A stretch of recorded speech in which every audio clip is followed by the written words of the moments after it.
So like when I'm in meditation, I feel like this energy is coming through my head. It's very specific where I always know when I connect into that field and I start to vibrate, I get goosebumps on my skin. And just as you were saying that, because I knew it was true and I never heard that particularly, or you said it in that particular way, I knew it was true because it vibrated. And there's one of the things that Bryce always said, that you know when something is true because it vibrates with you, it resonates in you. Because most of the time we go through life totally unaware of our surroundings and what we're doing. It's all on autopilot. We're trying to get that pilot. You are in control now. Switch the autopilot on and you're making conscious choices. So that is the beginning steps of preparing you to come on a journey. Don't worry about the actual investment for the journey. I'm going to pay for it for you. And then she's like, well, I don't have the money. I can't do this. I don't have the money. I'm like, do you know what manifestation is? She's like, well, yeah, I'm taking a course in it right now. I said, well, to define it is to bring into plain view. Someone's bringing it into plain view for you, but you can't see it. She's like, what? No. Really? It's that simple? But she still couldn't see it. If you are new to this podcast, please don't forget to like, subscribe, and to share, because that helps us to be recommended in the algorithms. If you would like to support this podcast, please check out our merch store on Amazon with the brand Todd and Me. We've got some cool t-shirts, tank tops, hoodies, and sweaters. Link will be in the description of this podcast. And if you're now starting a spiritual journey, you would like to start a spiritual journey, or you're currently on a spiritual journey and you would like some help removing some fears and traumas, please hit me up on my Instagram at Adriano_246 and I will help you to get some magic mushrooms. Enjoy the show and stay tuned because we have some more great content coming soon. If you've ever felt the call to go deeper, to wake up, heal your inner wounds, and unlock a version of you that's been buried beneath trauma, conditioning, and chaos, this episode might just change your life. Hello and welcome to the Conscious Man 7 podcast. I am your host, Todd Cave, and today we're diving headfirst into the world of consciousness, psychedelics, trauma healing, and ego death with two world-renowned facilitators of transformation, Rob Grover and Gary Logan, the co-founders of the Journeymen Collective. These two aren't just guides, they're visionary architects of deep, soul-level expansion, known for leading high-level leaders, creatives, and seekers through guided psilocybin mushroom journeys that reconnect people with purpose, power, and peace. We're talking about how magic mushrooms are healing PTSD, dissolving depression, breaking toxic identity loops, and accelerating the evolution of human consciousness in ways that modern medicine can't even touch. Warning, this conversation will challenge everything you think you know about the mind, about healing, and about who you truly are. If you're tired of surface level hacks and ready for a real awakening, keep listening as this episode is for you. When truth is blurred by lies and misinformation, perception becomes reality. What will you perceive your reality to be? Liberate your fears and walk with me. Sit down and meditate. Connect with your soul.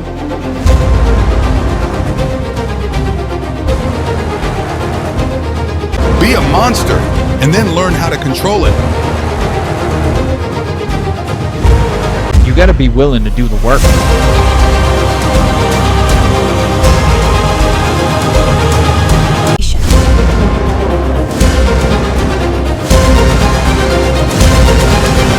So it really goes really deep in terms of words and etymology and what they mean. So this is why it is really hard to really crack the matrix, because there's so many levels and layers to it, you know? Rob and Gary, welcome to the Conscious Man 7 podcast, and I'm very honored to talk to you guys today so that we can learn more about psilocybin and the awesome work you guys do. How are you guys today? Wonderful. Excellent. Thank you so Thanks, much for Todd. having us. Yes, I'm really honored to talk to you guys today because I was doing a little bit of research on you guys before I invited you to come on, and I like the work that you're doing, and I like the idea of, you know, introducing people to the medicine in a proper setting, because a lot of times, people want to do things like DMT or, even magic mushrooms or ayahuasca or peyote all by themselves. And I think that the ambience, the environment is very important as well.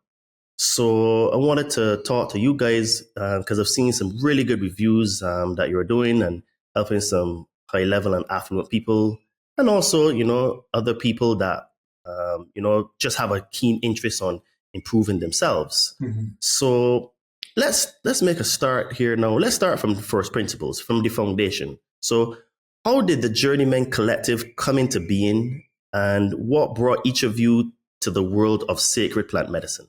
Mm-hmm. Great question. Love it. The long, arduous tale. How much time do we have? So we can go for 2 hours. To make it as concise as possible, it wasn't like one day we just decided to start serving medicine to or with people. Both Gary and I have been in the mind, body, conscious awareness, personal improvement, professional development space for many, many decades. Gary's been in this space since the late 70s. I've been in this space probably since the late 90s. So essentially what happened was we thought we had all the tools in our toolkit that could help us move to that next level that was calling us. And the world, the reality that we were living in contained Gary's mother. And she was living with us for 3.5 years. And that's a whole nother podcast. However, she passed away suddenly, and it was like a record screeching coming to a halt moment of what the frick are you doing with your lives? It happens quickly. You leave quickly. You come here quickly. And what are you really doing? Like, it's time to get on with it. And depression, grief, anxiety for Gary set in. And this firecracker of a woman came into our lives and said, you might want to, it was like a month after Gary's mom passed away. So synchronicities galore were happening. This firecracker of a woman came into her life and said, you might want to think about going on a journey. And I scoffed at her because I was like, I've done mushrooms before. What are you talking about? It was always a lot of fun with my friends, just laughing, carrying on. And then it just kept coming up. I eventually, I think it was like 4 months after she had mentioned it, I finally went on a journey, a guided journey with a medicine man, and it changed everything. I came back, depression gone, grief gone. The grief still comes in waves because we're still human, but we can more quickly deal with it. I found my joy, and I found a new level of devotion to serving the clients that I was already working with in like an executive coaching sort of fashion. Gary saw the shift in me. And I thought, shit, mushrooms can do this? It's like, really? So I spoke to the medicine man and had a great conversation with him and booked some time with him. And it happened to be over my birthday. And I always say it's the best birthday present one could give oneself, was to go on a guided psychedelic journey. And I shifted some stuff out of grief and depression. The anxiety had lifted. Let's say, they're there, but the strong pull to it and the connection is not as strong. It's a little thinner line now. I have the tools now to work through all those emotions that come up. And during the journey, there were visions and words spoken to me about this is the direction that we need to go in our life. What did that look like? We had no idea. And then we spoke with the medicine man to see if he would work with us and we would work with him, sort of to guide us or us to find our own path forward on how we would guide working with the medicine moving forward in our life. What you said is very true and important, because I find that when people start this journey of, trying to find themselves, whatever type of word you want to use, I call it the refinement period, because you lose a lot of layers and it just gets hotter, like how you when you mine gold and you put it in a Dure bar, you refine it to get to 14 karat, 18, 22, 24, etc. So this is what I personally call it the refinement period. But a lot of us, because I've had conversations with many people, and there's this notion we think that, oh, well, because we're doing this, that we won't have those like negative emotions like grief and sadness and stuff. And what you said is true. You become better equipped with the tools in the toolkit to deal with them. It's not that they stop occurring, but the way you react to them is either a shorter period in time. So if it takes you 3 days to get out of that state and it takes you 2, there is for sure improvement. And that's why I always tell my clients that look to stack your wins. So if it took you 3 days to recover before and now it takes you 2, cha-ching, that's a win, right? So it shows you're growing. If it takes you 10 minutes before you overreact to something and now it takes you 5 minutes, cha-ching, that's another win. Stack your wins. So I just wanted to share to people that, it is not possible that you never ever not have grief or sadness or negative emotions. It's just how you act and react to them that determines your growth. Yeah, very much so. We have to remain human in the whole aspects of our life, and those are human experiences. And you're right. How many steps did it take me to alleviate the thought pattern that is creating the depression and the grief? Am I able to work out of it much quicker? Am I able to see the key components that are triggering me to get in those thought patterns, and how do I get out of them? Mm-hmm. Yes. Very, very, very important. Very important distinction. Yeah. So can you describe your first personal experience with magic mushrooms and how it shifted your perception of self and reality? Again, how long do you have? These are all separate topics for different podcasts. These are all separate podcasts. So for me, there was like an energetic blanket that was sort of lifted off of me, and it was very quick.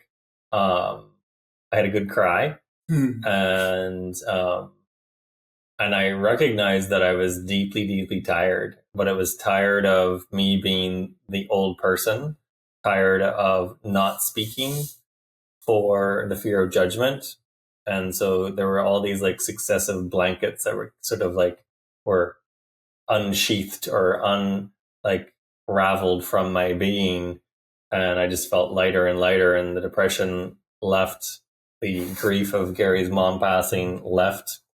But obviously it's still, on some of the podcasts that we do, it still sort of pops up. Today's a different day.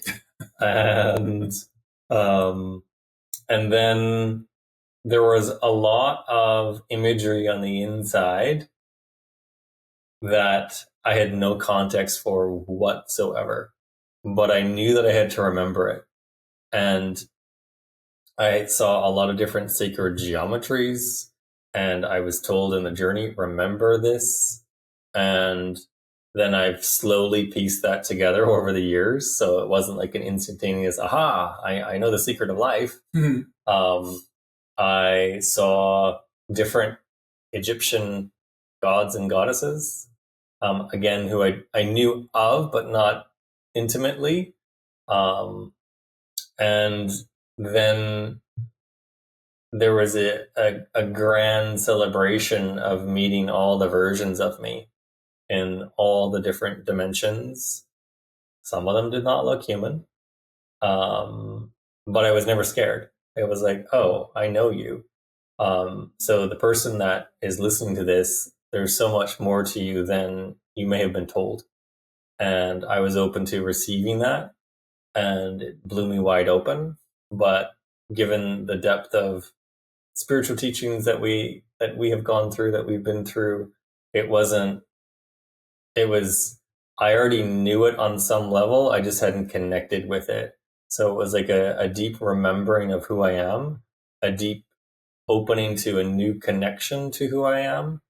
And then there was like this newfound wonder and joy and curiosity of like, I wonder what it would look like if we actually started delivering this level of work to people. And that was what lit me on fire to like it's go time. Let's go create this thing and see what comes of it. So that's the very quick sort of Cole's Notes version of what I was presented with. And the key piece to that too, which I know we'll probably talk about later, is that I spent a lot of time contemplating and a lot of time like remembering what I was shown and working with it and looking to understand it. And then not only understand it, but also asking, what am I to create with this? And that's what I believe is part of what the Journeymen Collective is founded on, that very first journey. And working with that sacred intel to actually create something different. Okay, very, very interesting, because I've done a lot of psychedelics, but I've never had any sort of like entities that I would meet or like versions of myself. In my case, it's always the voice. It's always my own voice. And this is why whenever I do a show, I always just refer to that consciousness as the voice, because it has woken me up out of my sleep very, very loud and told me to do things. So I'm always kind of like a little bit like, damn, wish I could actually meet someone, you know what I mean? Meet the guides or my higher self, say, hey, Todd, this is me up here, and I'm just nudging you in the direction to do this and do that. So it's really cool, to be honest, really, really cool. So what exactly is a guided psychedelic journey, and how is it different from recreational use? Well, I think it's night and day different. Like, I had experienced the recreational use. The medicine, I believe and know that it knows. It's kind of like Santa. It sees you when you're sleeping, sees you when you're awake. It knows what your intention is. And if you're just there to have a good time and like look at the trees and look at the sky and sort of trip out, that's one thing. So that's like for personal recreational use, like have at it. But if you truly want to meet the medicine with a high level of respect, reverence, integrity, intent, purity of heart and soul, that's when the game changes. And then we had guidance through those first journeys, and that's part of what we do now, is creating that sacred space for people in the actual journey. And we often tell people is like, a lot of people don't even recognize a big part of us creating energetic boundaries while they're in.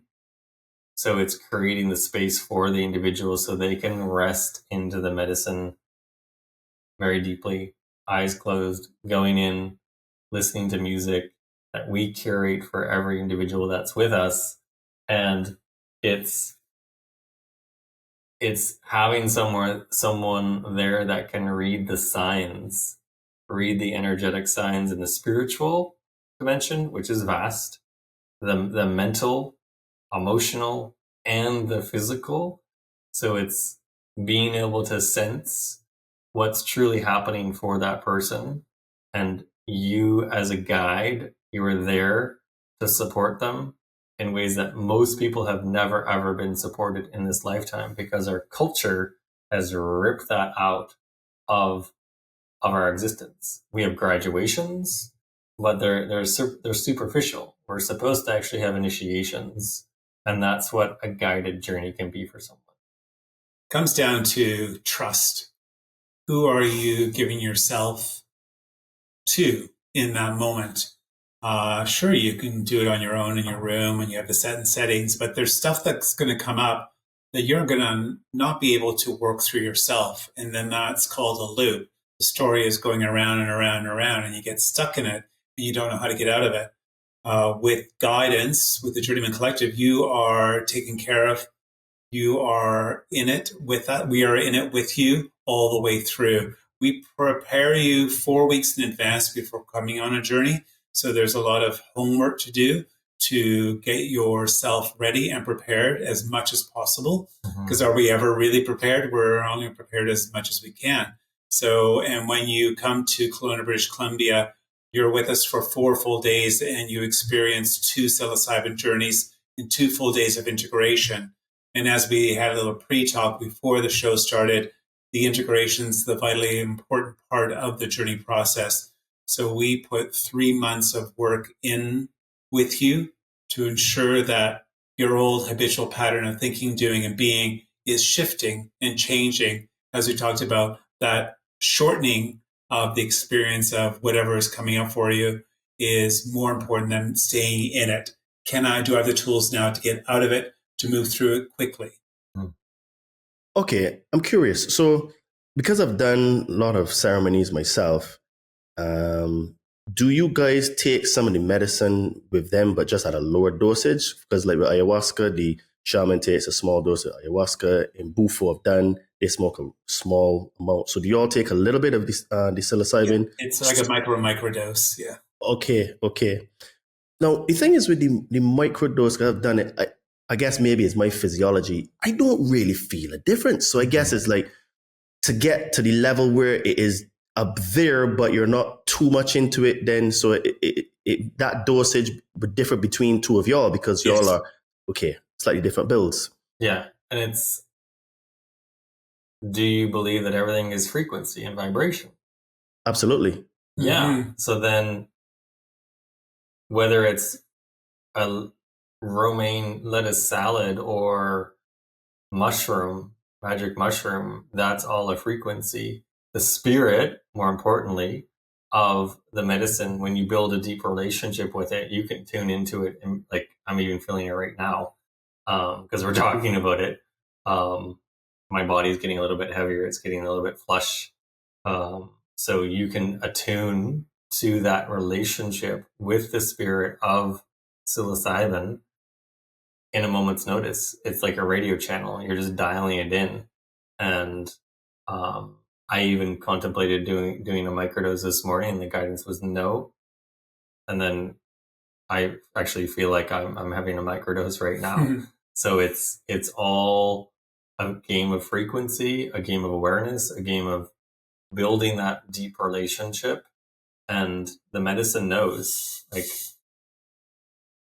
it knows what you're up to. And then when you have clarity of intent, we had a client come through recently, and she had like a page and a half, if not more, of all the things that she intended. And she said it was unbelievable. In the first like quarter of the journey, it was all taken care of. I just had to get out of the way. So when you have that refinement of intent, I think that's a big part of the game changer. And then on the physiological level, your vitamin B levels also impact your receptivity to the medicine as well. So I know those are two sort of end members, the spiritual vibration versus the physiology, but all those things can have an impact. You know, funnily, right? Or maybe not funny, as you were saying that, you didn't need to take any microdosing this morning, and you felt when you were saying what you were saying, you were having a bit of a dose. I literally started to vibrate, right? The hair on my arms literally stood up. Yep. And it's the same feeling I get when I'm in meditation. So like when I'm in meditation, I feel like this energy is coming through my head. It's very specific where I always know when I connect into that field.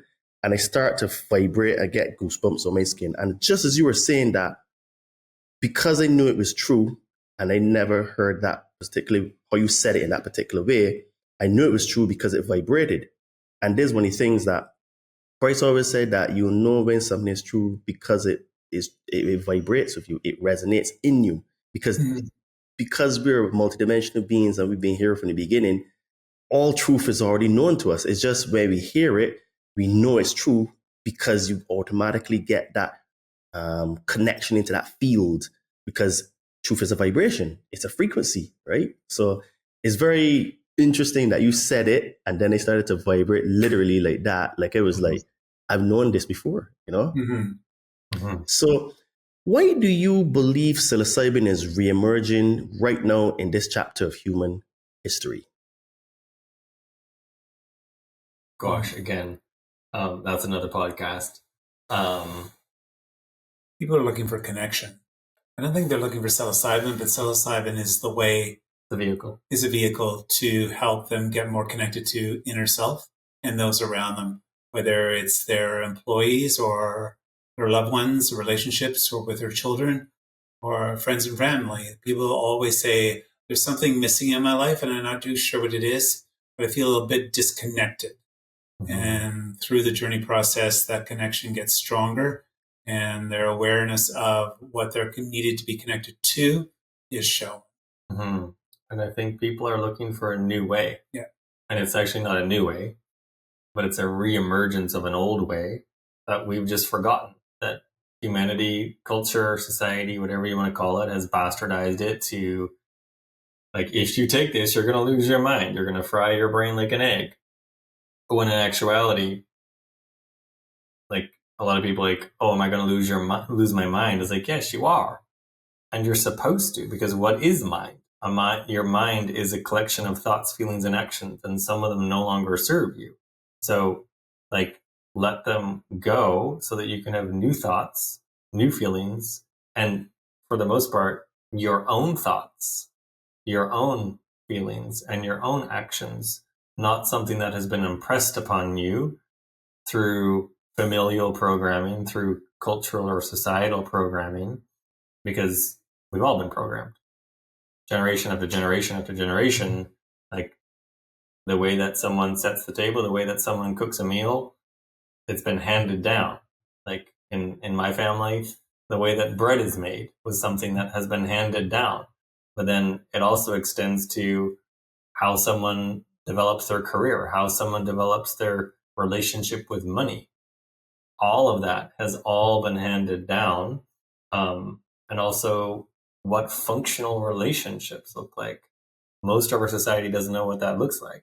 So when the dysfunction that has been happening is coming to a head and the weeds in the garden are overrunning the whole entire garden, the soil of the soul. And as a function of that, people are like, it's time to do some gardening. It's time to till the soil. It's time to reevaluate, who the heck am I being? Mm-hmm.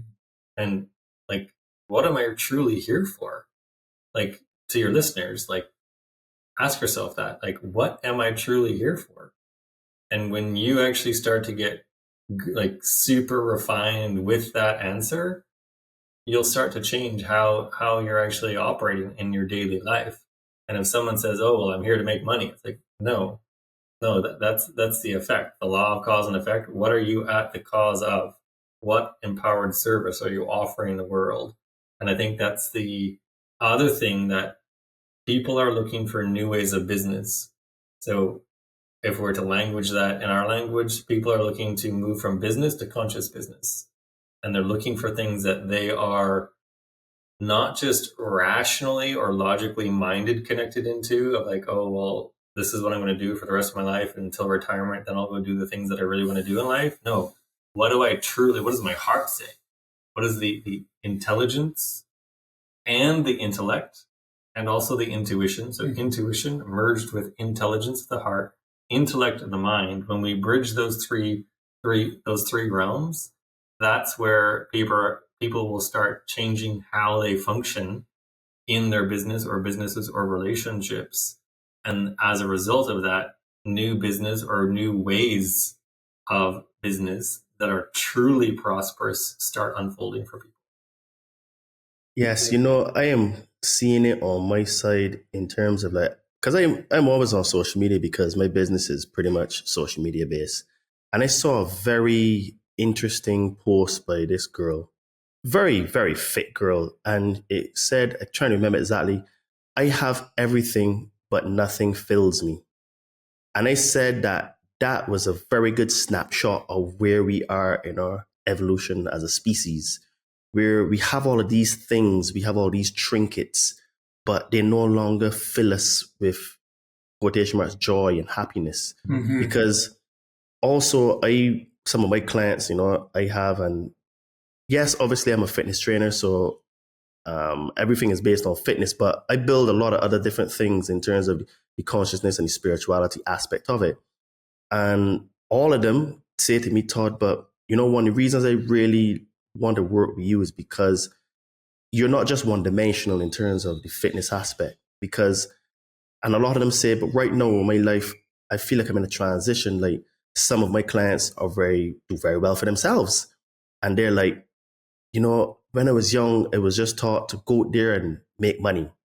And it's like, okay, I do well. I have all these things. I have a good lifestyle. I travel, but there's something missing. Exactly what you were saying. There's just something missing, right? And I'm also seeing that there's a shift in terms of some people go the extreme and they're like, just quit their corporate jobs and walk away and go to be a medicine man or a medicine woman or what's not, which is fine. But the thing is now is that I find that the main driver should be purpose. Yes.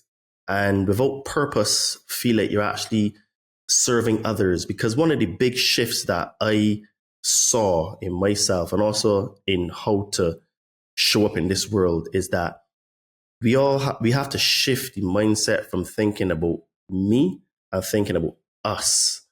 And there's a saying in England that goes, there's no I in we, right? Mm-hmm. And there's a very interesting Japanese word called ikigai, which is very similar to what you were talking about. And it's these 4 intersecting circles where it is something that you're good at, something that can make money, something that you love to do, and something you can get paid for because the world needs it.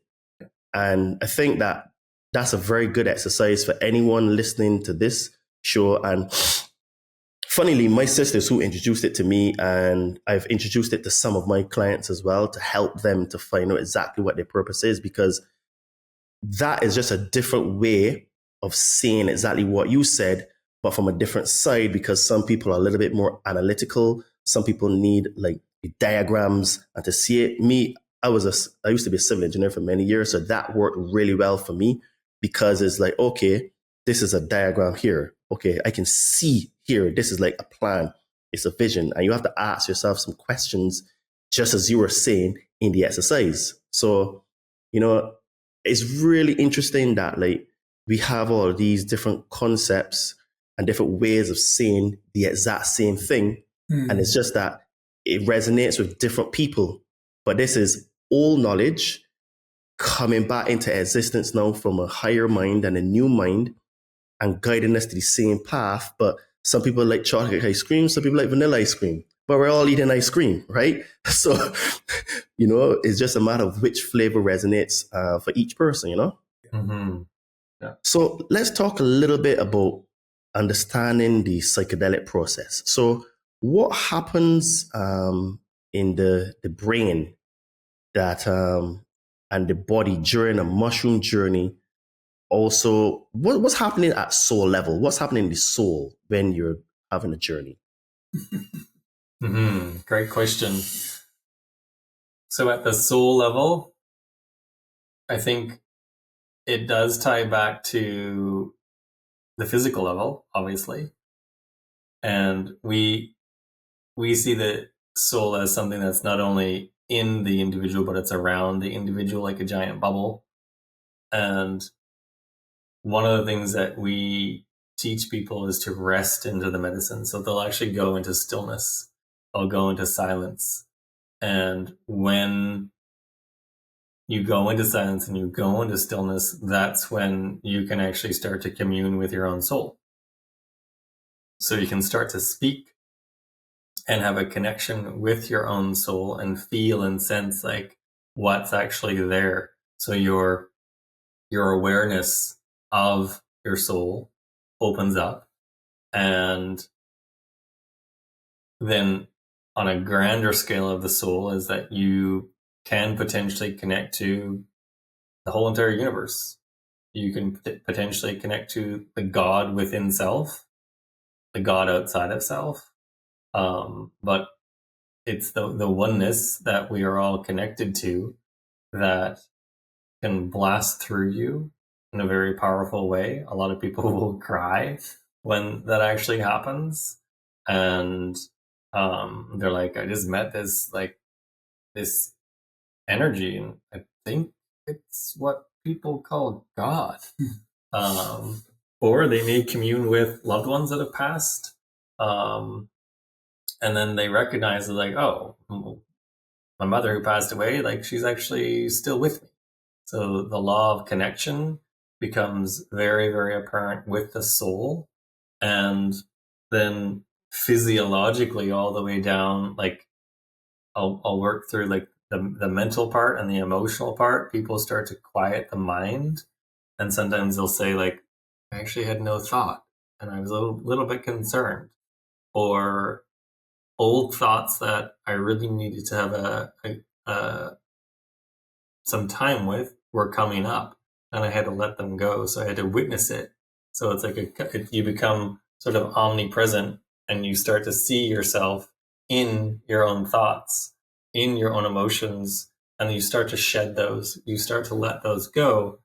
And then on a physical level, psilocybin is actually creating, I'd say it's almost like, I don't want to say hyperactivity. It's like a ultra connectivity with the neural networks in the brain, and neurogenesis can start to take place, and new neural networks start to form. Parts of the brain that have lied dormant will come online. And sometimes it's only for the actual ceremony. Sometimes it's long lasting afterwards. So something called synesthesia can happen afterwards, whereby you start to smell, feel, taste, touch, energy, and you start to become subtly aware of another layer of senses that has been waiting for you to connect into. And then your listeners might be like, well, why do I need to have those subtle senses?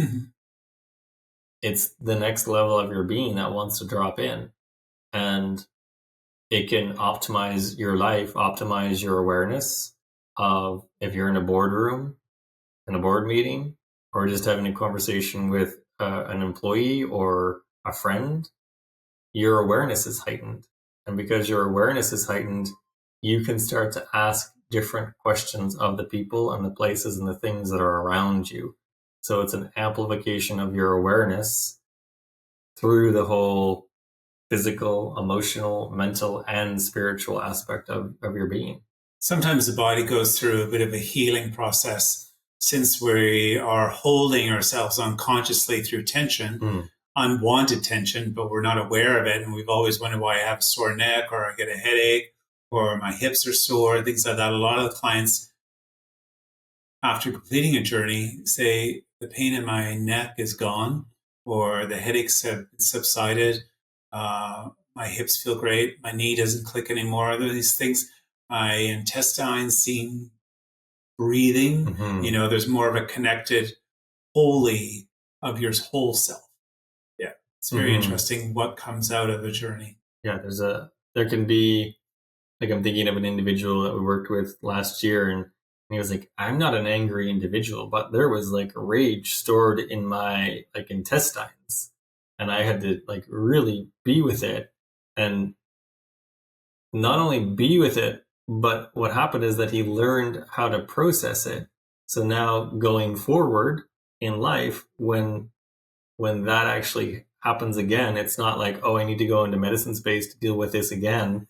No, you've just been taught, you've been schooled on how to work with that energy and transmute it. So we often say that the medicine, the universe, God, whatever you want to call it, will continue to deliver you this black box of energy, of unknown energy. And then when you learn how to actually work with the law of perpetual transmutation, you learn how to shift that energy in an ongoing basis, in an ongoing creation and understanding process of self. So, what you said reminded me of a book that I read called The Emotion Code by, I can't remember the guy's last name. It's called Bradley Higgins, I think, from memory. Yeah, I think so. Yeah, very good book. And he was talking about how trapped emotions in the body actually makes us sick. And because he talked about, for example, a trapped emotion in your intestine, for example, I can't remember if it was rage or anger, but for this story, let's say that it is, right?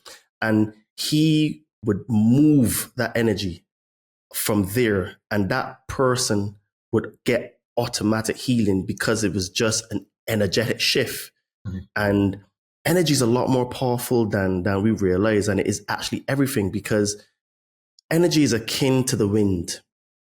We can't see the wind, but we know it's there. We can see its destruction when it's like a hurricane or tornado, etc. Or like how I'm looking out my window now, I can see the trees and the leaves moving. So we know it's there. But because we can't see it, our conscious mind thinks it's not there. Mm-hmm. But when we start to understand that everything actually is energy, we start to look at things in a different way.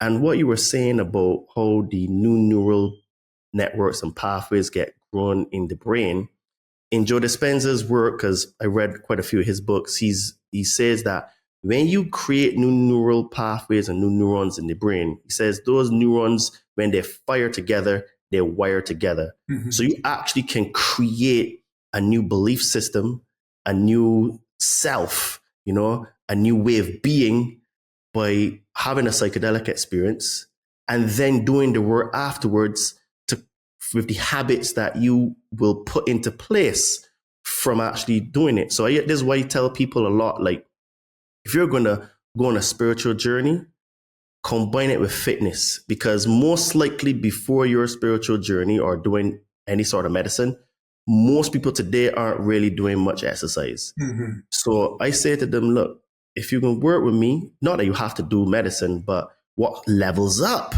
your experience is if you do some magic mushrooms and you start to work on your fitness, the new habits that you're going to do after the magic mushroom experience will be leveled up in a way that you have no idea, because those new neurons and new neural pathways that you're creating over time, that is going to become a new habit.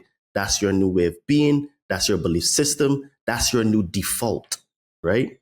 So it's really powerful when you mix the physical with the spiritual and the mental, because they're all really connected. And as I always say, we are a mind, body, spirit complex. Correct. And we have to treat all three parts of us with equal importance. And in my humble opinion, I think that's the real Trinity. So religion brings to us in Christianity the Trinity, which is a high level concept. But I think the real Trinity is knowing that the Trinity is in us, the mind, the body, and the spirit. And once we connect those two, then we're talking about the oneness that you were alluding to earlier when you were explaining that very well. So, I just see how there's so many sort of like, we're going in the same direction, but it's just from different sides. Yes. Mm-hmm. Yeah. Right? Yeah, so some message resonates with other people. And this is why I like to talk to people that may have a different perspective from me, because they can resonate to other of my followers and listeners that may not necessarily connect with what I am saying. Mm, yeah. I think the other thing that I'd like to add there too is that, like you're talking about going to the physical gym, a guided journey working with psilocybin, with magic mushrooms, can be like you going to this spiritual gym. However, how are you going to continue that spiritual gym practice afterwards? It's not you going on a psilocybin journey every day of your life for the rest of your life. No, it's using the teachings that the mushroom has actually, the experience has provided you. And then are you willing to find your own unique way to go to the spiritual gym? Like, I know Gary, he's a swimmer. And one of the things that he talks about a lot of the time is that when he's in the pool, he'll get into a meditative state. So the physical gym and the spiritual gym can become one. For instance, if I go out for a hike, that's sort of my spiritual gym, but also my physical gym. So it's a merging of those two. And then there's this thing called meditation that can also help people as well. So one of the teachers that we've had for many, many years, people will often ask her, like, what should I do in this scenario? And one of the things that she has hammered into me and Gary is like, do your spiritual practice every day, meditate every day, even if it's only for 10 minutes, even if it's only for 20 minutes. Like, you don't have to meditate for 4 hours a day, but find your own unique way where you're giving yourself that time to go to the spiritual gym as well as the physical gym, and process and contemplate and be with. And if you do both, chances are new ideas are going to spring forth, new awarenesses are going to pop up, and then you go act on them. It's not just sitting in meditation like, oh, I have this brand new idea for a brand new business or a brand new empire, and I'm just going to sit there and not do anything about it. It's no, you have to actually act on it. And that's the importance of what we call integration and implementation.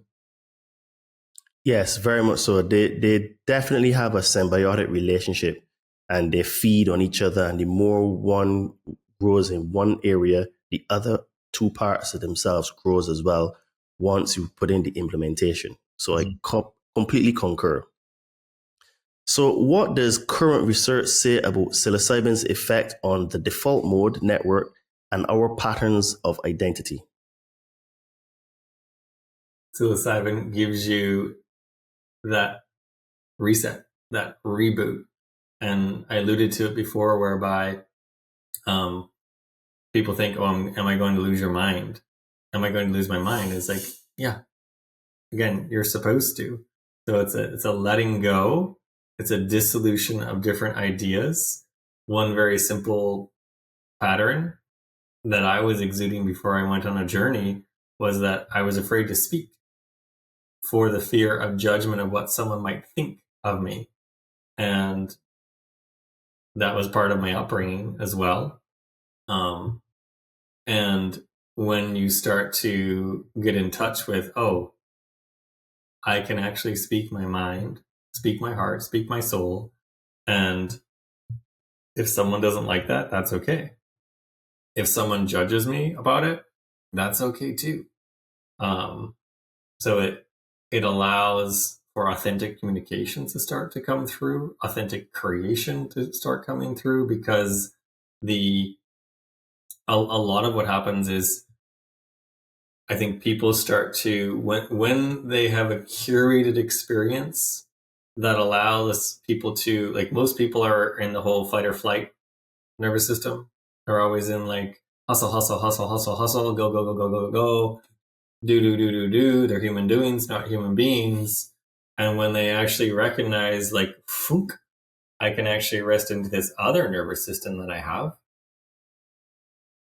then I can actually, like, start to listen to something deeper. There's a deeper current there that has always been there, has always been waiting. So it's a learning process of, again, I think society has taught us to be in that fight or flight nervous system our whole entire lives.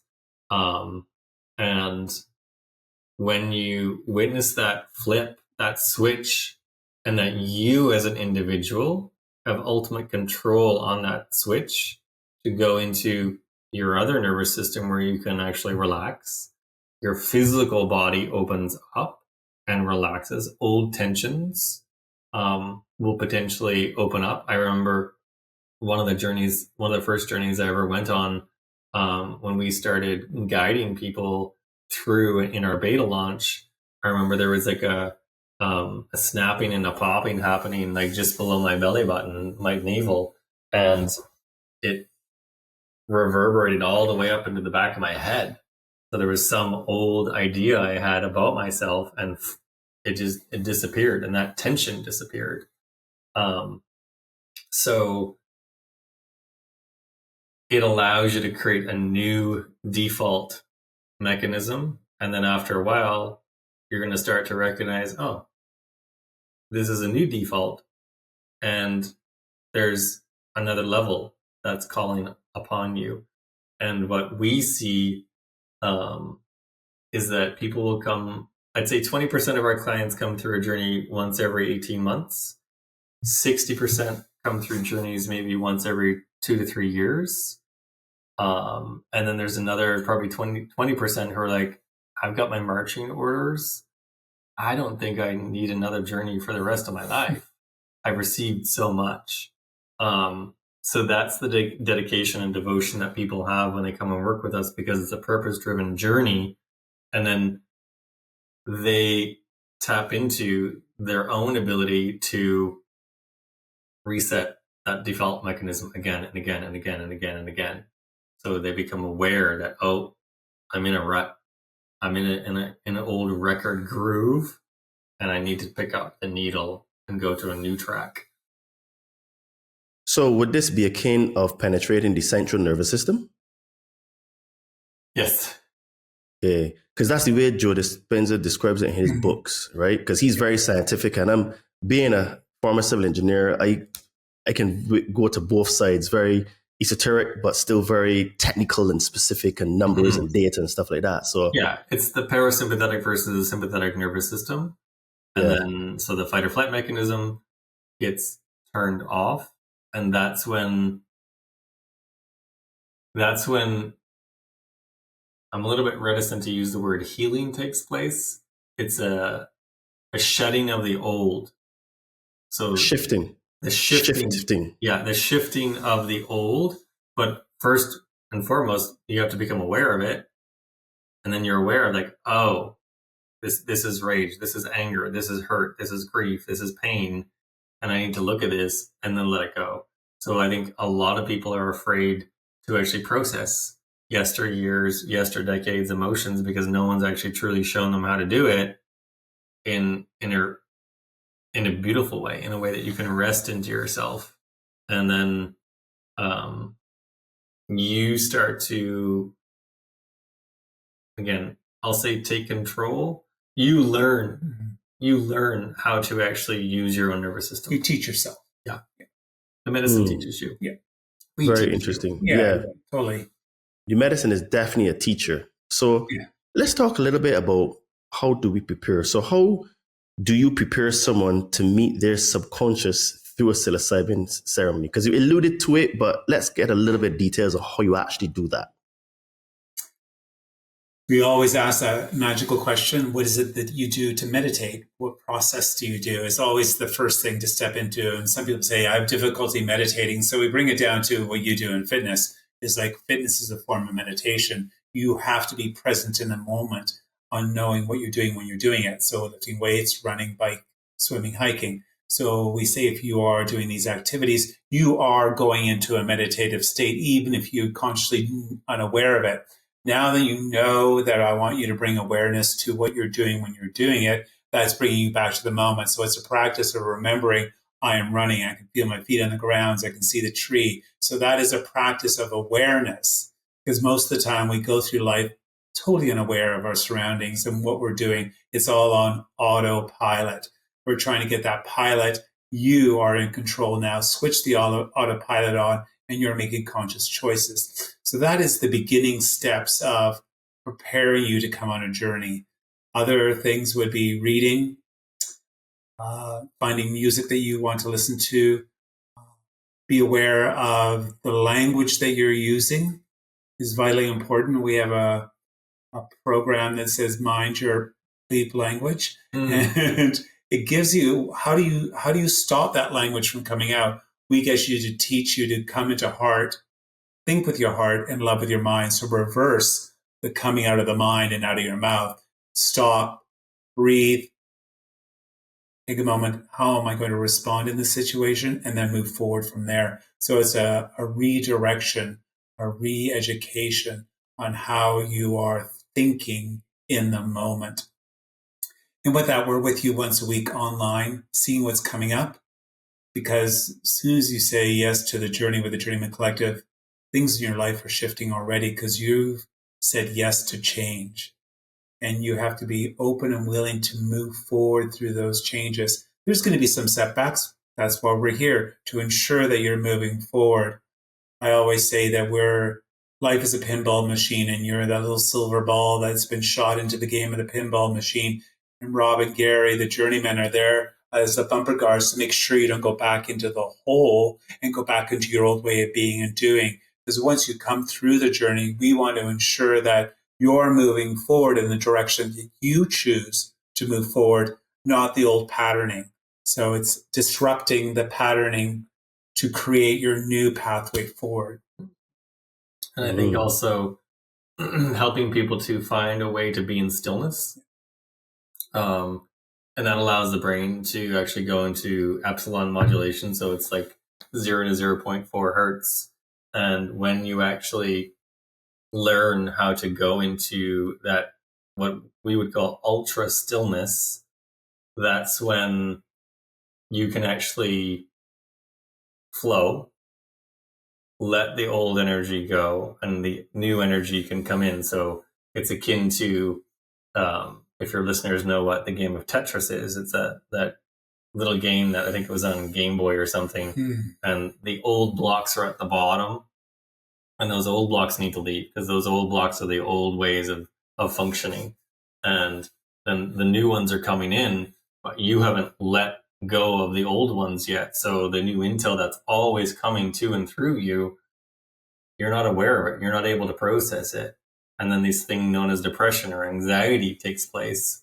So when you actually learn how to go into stillness, that's one of the greatest superpowers you can have.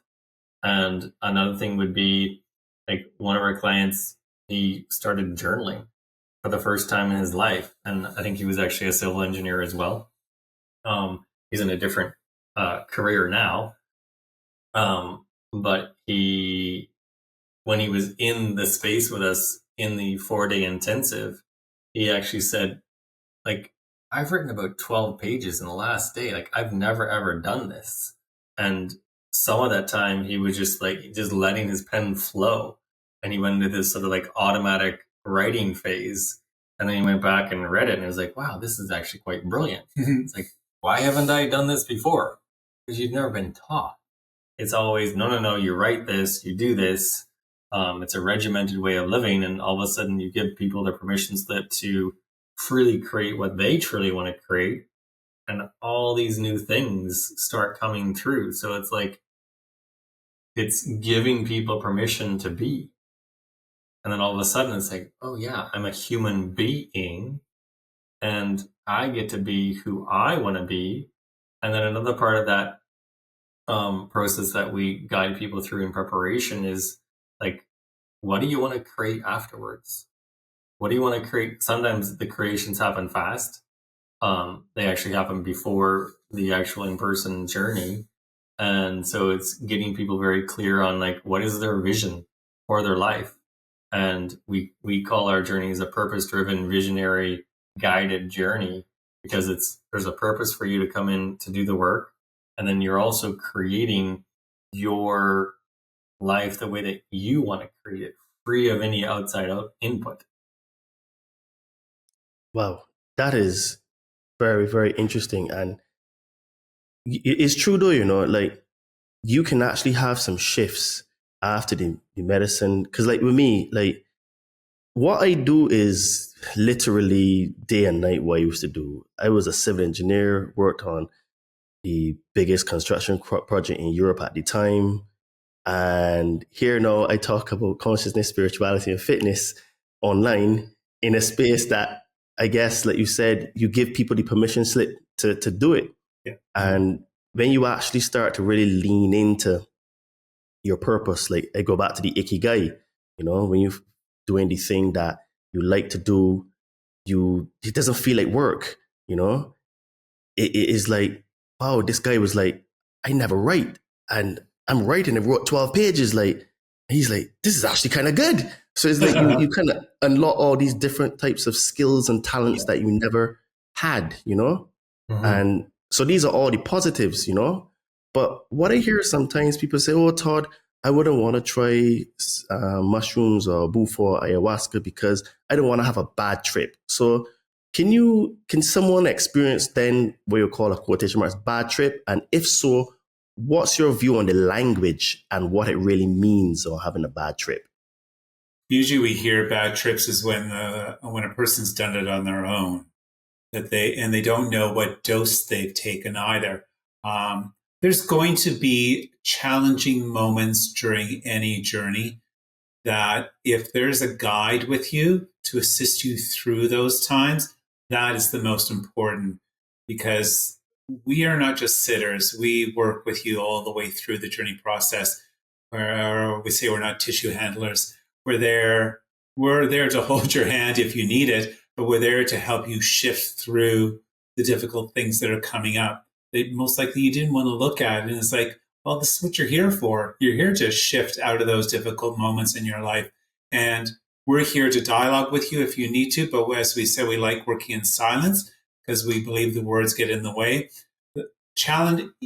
Bad trips are described in what you hear and see in the movies.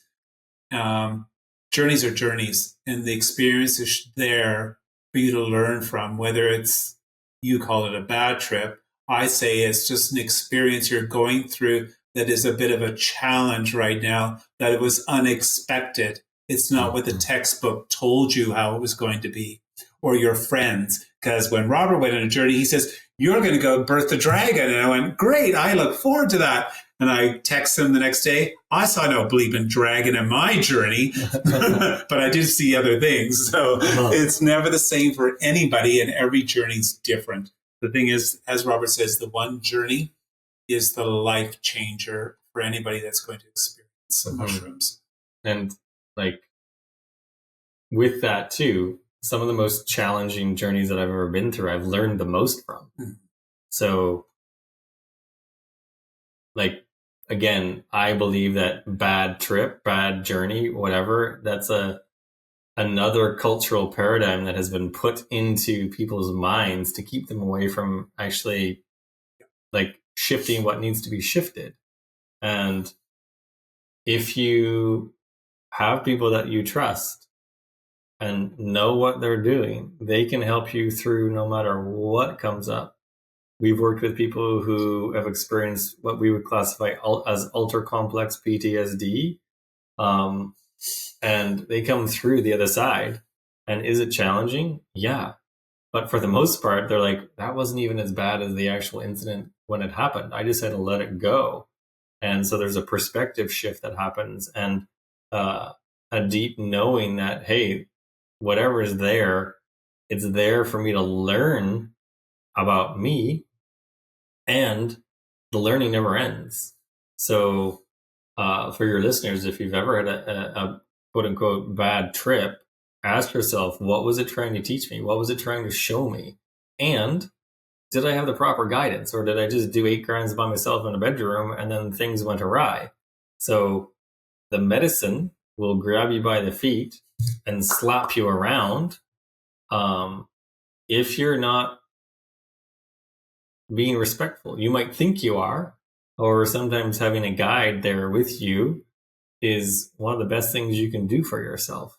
And like Gary and I, we never ever journey on our own. There's always someone else present, because that's what we believe is the best way to actually move through a journey. Okay, so I guess this segues very well in what I'm going to ask you now. So what's the importance of intention and ceremony when working with sacred plant medicines? Intent is everything. And it's also, sometimes we tell people, you may come in with an idea of what you're here to work on, and take your intent and visualize it as a feather that you're holding in your hand. And there might be a gentle breeze that comes up, or there might be like hurricane force winds that come in energetically and blow that intention completely off to the right or to the left or wherever. It might blow it out of your hands. So it's being unattached. Like we tell people, let go, let go, let go. Let go of, like, set your intent, but also let it go, because you never know. It might be you might have one of our clients, she had a page and a half of intentions, and it was all handled within about 5 minutes of our journey. She's like, okay, well now what? And the next piece unveiled itself to her, but she was equipped to let go. So yes, intent is important, but also your ability to let go of what you think, or what you think it's going to look like, or what you think, or how it's supposed to happen. So intent is a beautiful way to go into it, but always, always, always be willing to let go, because the medicine, the universe that medicine is connected to knows. It's hyper intelligent. It has an intelligence beyond, like, I think all of humanity in its whole entire collective, because it's connected to the earth, it's connected to the cosmos. And then when you actually allow yourself to connect into that, you're like, oh, my intent was actually quite small. So, or it was really big. But it's about that process of just being unattached to what the intent is, what you think it's going to look like. It could be glorious. It could be tumultuous. There's no way of knowing. Wow, this is why I say to people, but that's a very good take, because I didn't think of it like, if you have an intention and you're being shown in the ceremony, well, to focus on these things, to let go of the intention. Because I at times have been trying to say, oh no, I want to work on this, right? And it keeps saying, but Todd, why did you look over here? And I'm no, this is what I came in to do. So that's a very good tip for people that have done medicine or looking to do medicine in the future, because I guess the analogy of it being in the feather and the wind, you have to be willing to let it go and then see what you're going to be shown, or what's needed for you to see. Totally. So we're going to take a very, very quick break here and say, guys, if this conversation is already blowing your mind, imagine what a deeper journey could unlock in your life. Take a screenshot of this episode, share it on your IG story, and tag at the Conscious Man 7 podcast or Adriano_246, and also the Journeymen Collective to amplify the medicine. So just a little bit of a plug there to get people, energized for the next part of the conversation now. So let's talk a little bit about healing, trauma, and integration. So how have you seen psilocybin support people healing from PTSD, anxiety, or depression? Well, there's clients who come in with... You have your own story about anxiety and depression. Oh, yeah, I can share that if you wish. Yeah. Definitely. So at the beginning, when we started talking how we got involved with magic mushrooms, is that my mother passed away. I never experienced anxiety before. And it was weird. It's like, what is this?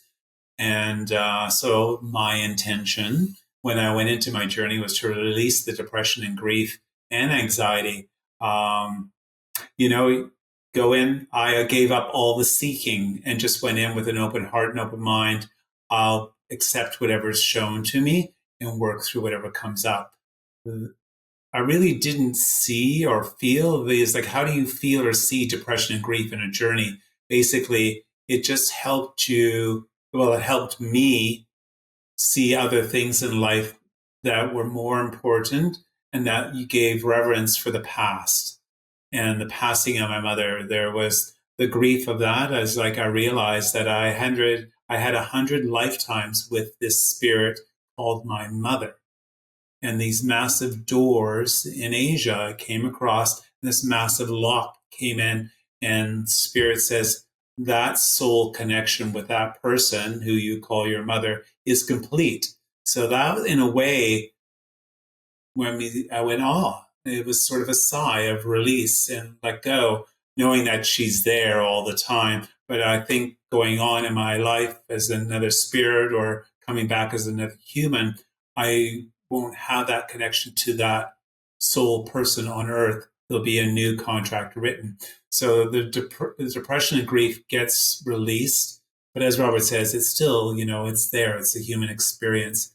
Healing from clients is they sit up after a journey and they say, I don't know what this quite feels like, but I think it's peace, contentment, and calmness. Mm-hmm.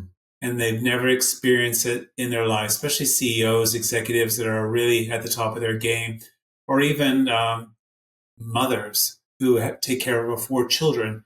They'll have all these emotions running through, but they say, this is the most amazing experience that I've ever had. And you say you just remember into it. Remember how that feels. Take that forward with you so you don't go back into an old pattern that hurts you or makes you get back into grief and depression. We had a client who had multiple brain tumors, we'll say, and she could never experience taste. After the journey, she sat down for breakfast and I made this amazing omelet. It had herbs and spices and things like that. And she began to describe what she was tasting unconsciously, didn't really realize what she was saying. And her husband says, do you realize you're describing what's in the omelet and all you ever tasted before was sriracha? Everything tasted like sriracha. And it's like, that was an awakening. Somehow the healing occurred in her journey process that she was able to let go of that thought patterning that was disrupting her tasting. And now she has full capacity of tasting in her being. Yeah, we've had people who, after one ceremony with us, their resting heart rate drops 10 beats per minute. Depression, anxiety gone. We've had people, there was another gentleman that we worked with recently, and I'm not sure if it's an aura ring. Yeah, I think it was an aura ring that he wears. Prior to the journey with us, he was experiencing 7 to 8 hours of stress, as per the aura ring's image or details, diagnostics. After the journey, per day, he's shifted to about 15 minutes of stress. And there was one day where he said it was 45, but that was due to some challenging information about his family. There was a diagnosis that challenged him, but then he was able to quickly recognize, oh, I'm in stress mode. Let's shift my perspective. And so from 8 hours of stress per day to 15 minutes, massive healing that takes place, clarity of consciousness, clarity of thought. With respect to trauma, gosh, there's so many stories. Everyone has some degree of trauma, whether it be small t all the way to big T trauma.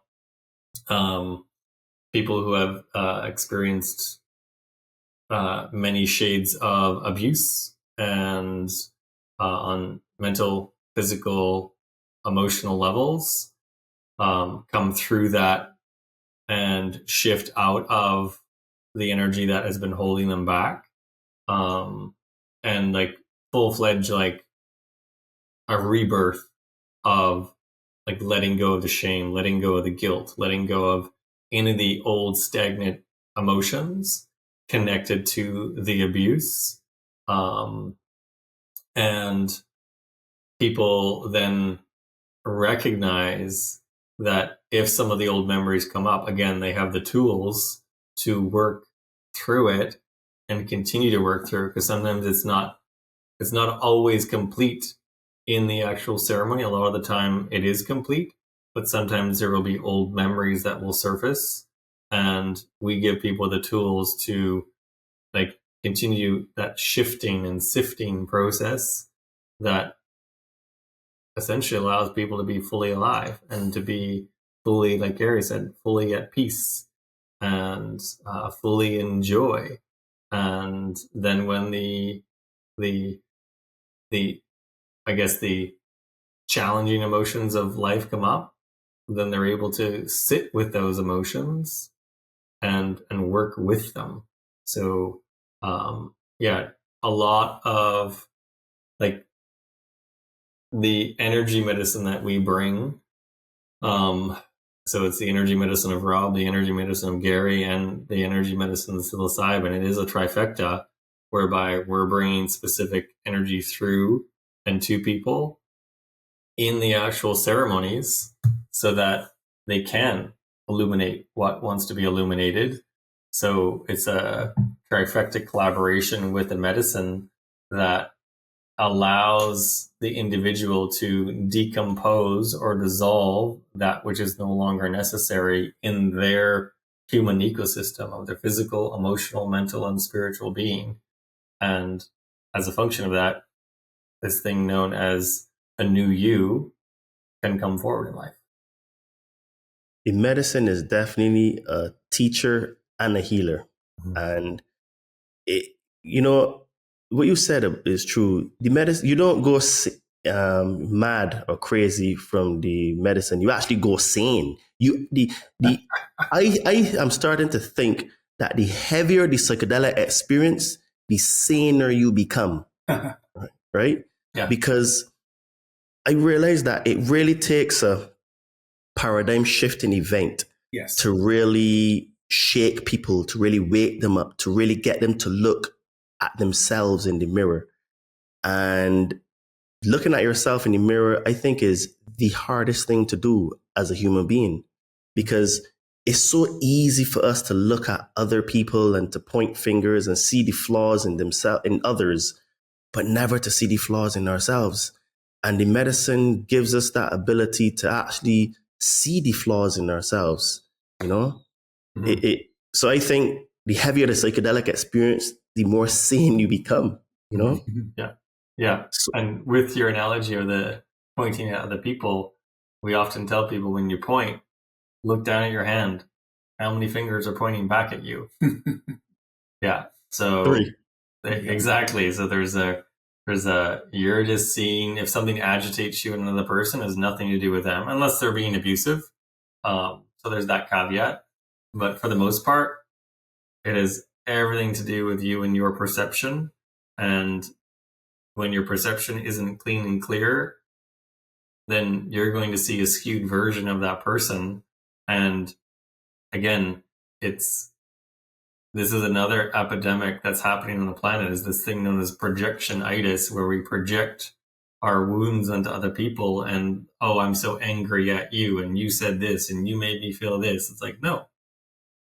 Like when people actually take sole responsibility for who they are, how they're feeling, how they're operating in life, then that projectionitis stops and we use the people in our life as a mirror to better ourselves, and then we can show up as a better version of ourselves in our relationships, in our families, in our businesses.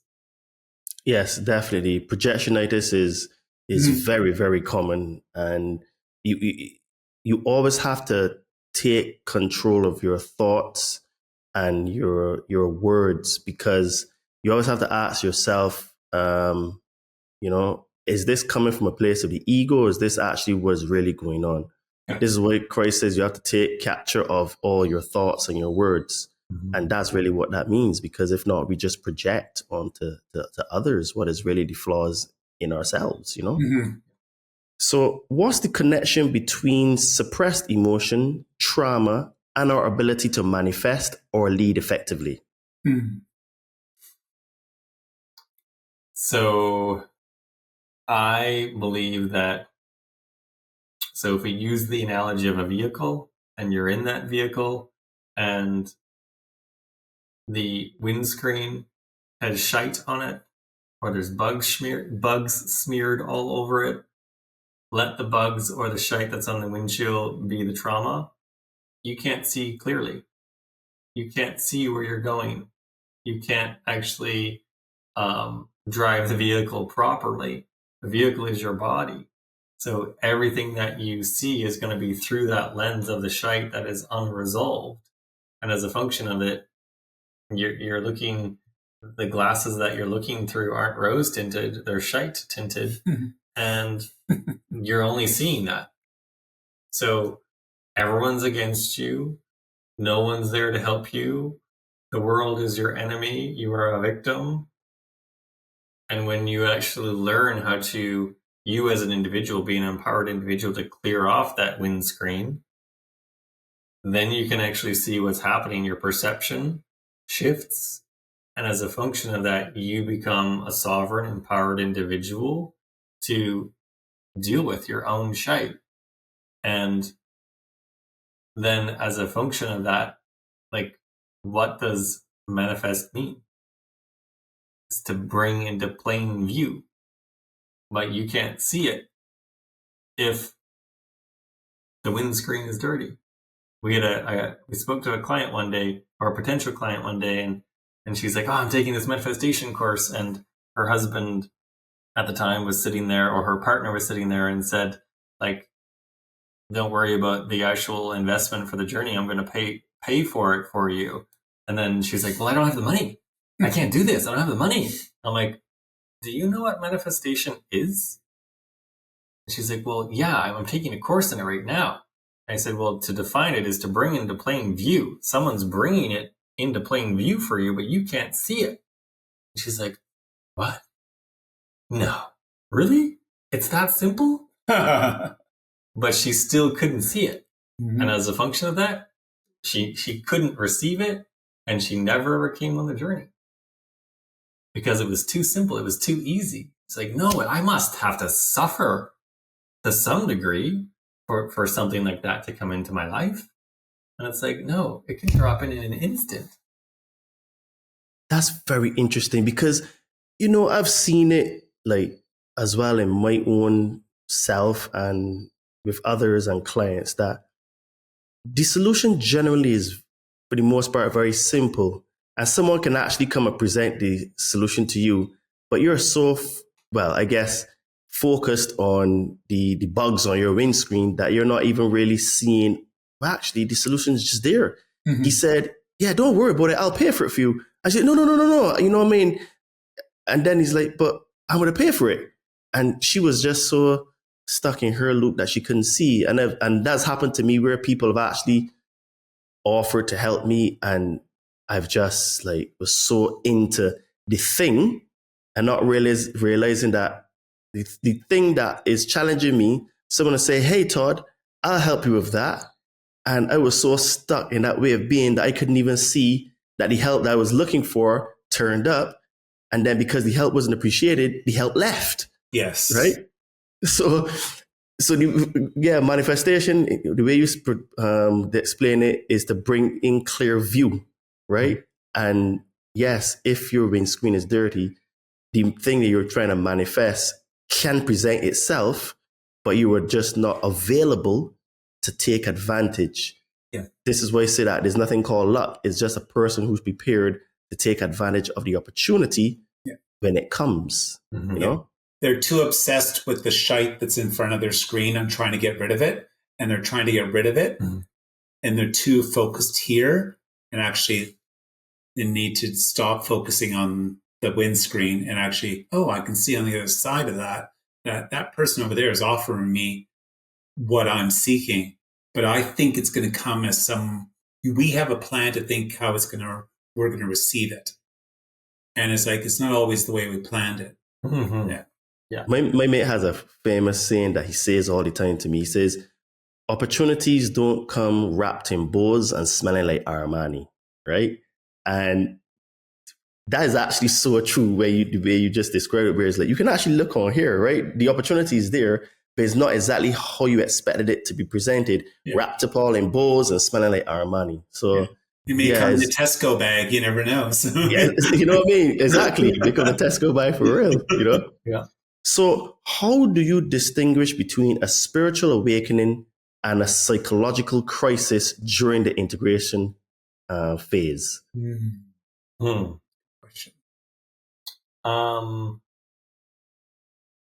Well, I think the psychological crisis comes just before the awakening, and the crisis and the awakenings are never ending. I think that's another piece that people fear this work, because it's like, oh wow, one of our clients said one day, you guys do this work on yourself every single day of your life, and then you're also helping other people go through, how do you do this? I was like, it's called devotion. And I think, and it's challenging and it's tumultuous, but it's so deeply rewarding. So if you draw a line before you, and it's like a cellophane wrap, and basically when you're getting close, so you're coming up underneath that cellophane wrap, and as you get close to that cellophane wrap, the mental noise, the emotional noise, and sometimes the physical pain is going to amplify. The volume is going to be turned up to exponential rates. And you can think, oh my goodness, I'm losing my mind. Yes, you're supposed to. I hope your listeners have got that by now.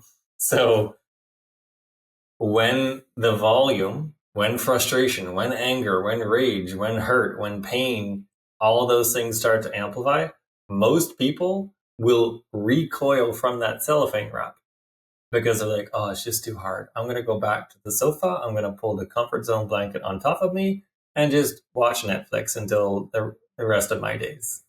Whereas when you're given the tools, and again, different tools for different people because different people process in different ways. And that's how we curate our work as well. We present an array of tools for people, and then they use them in different ways.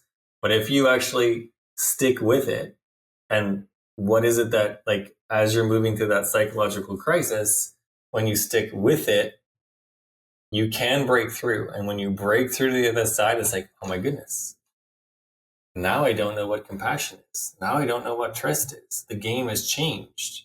There's this new awareness of like everything I learned yesteryear is all gone.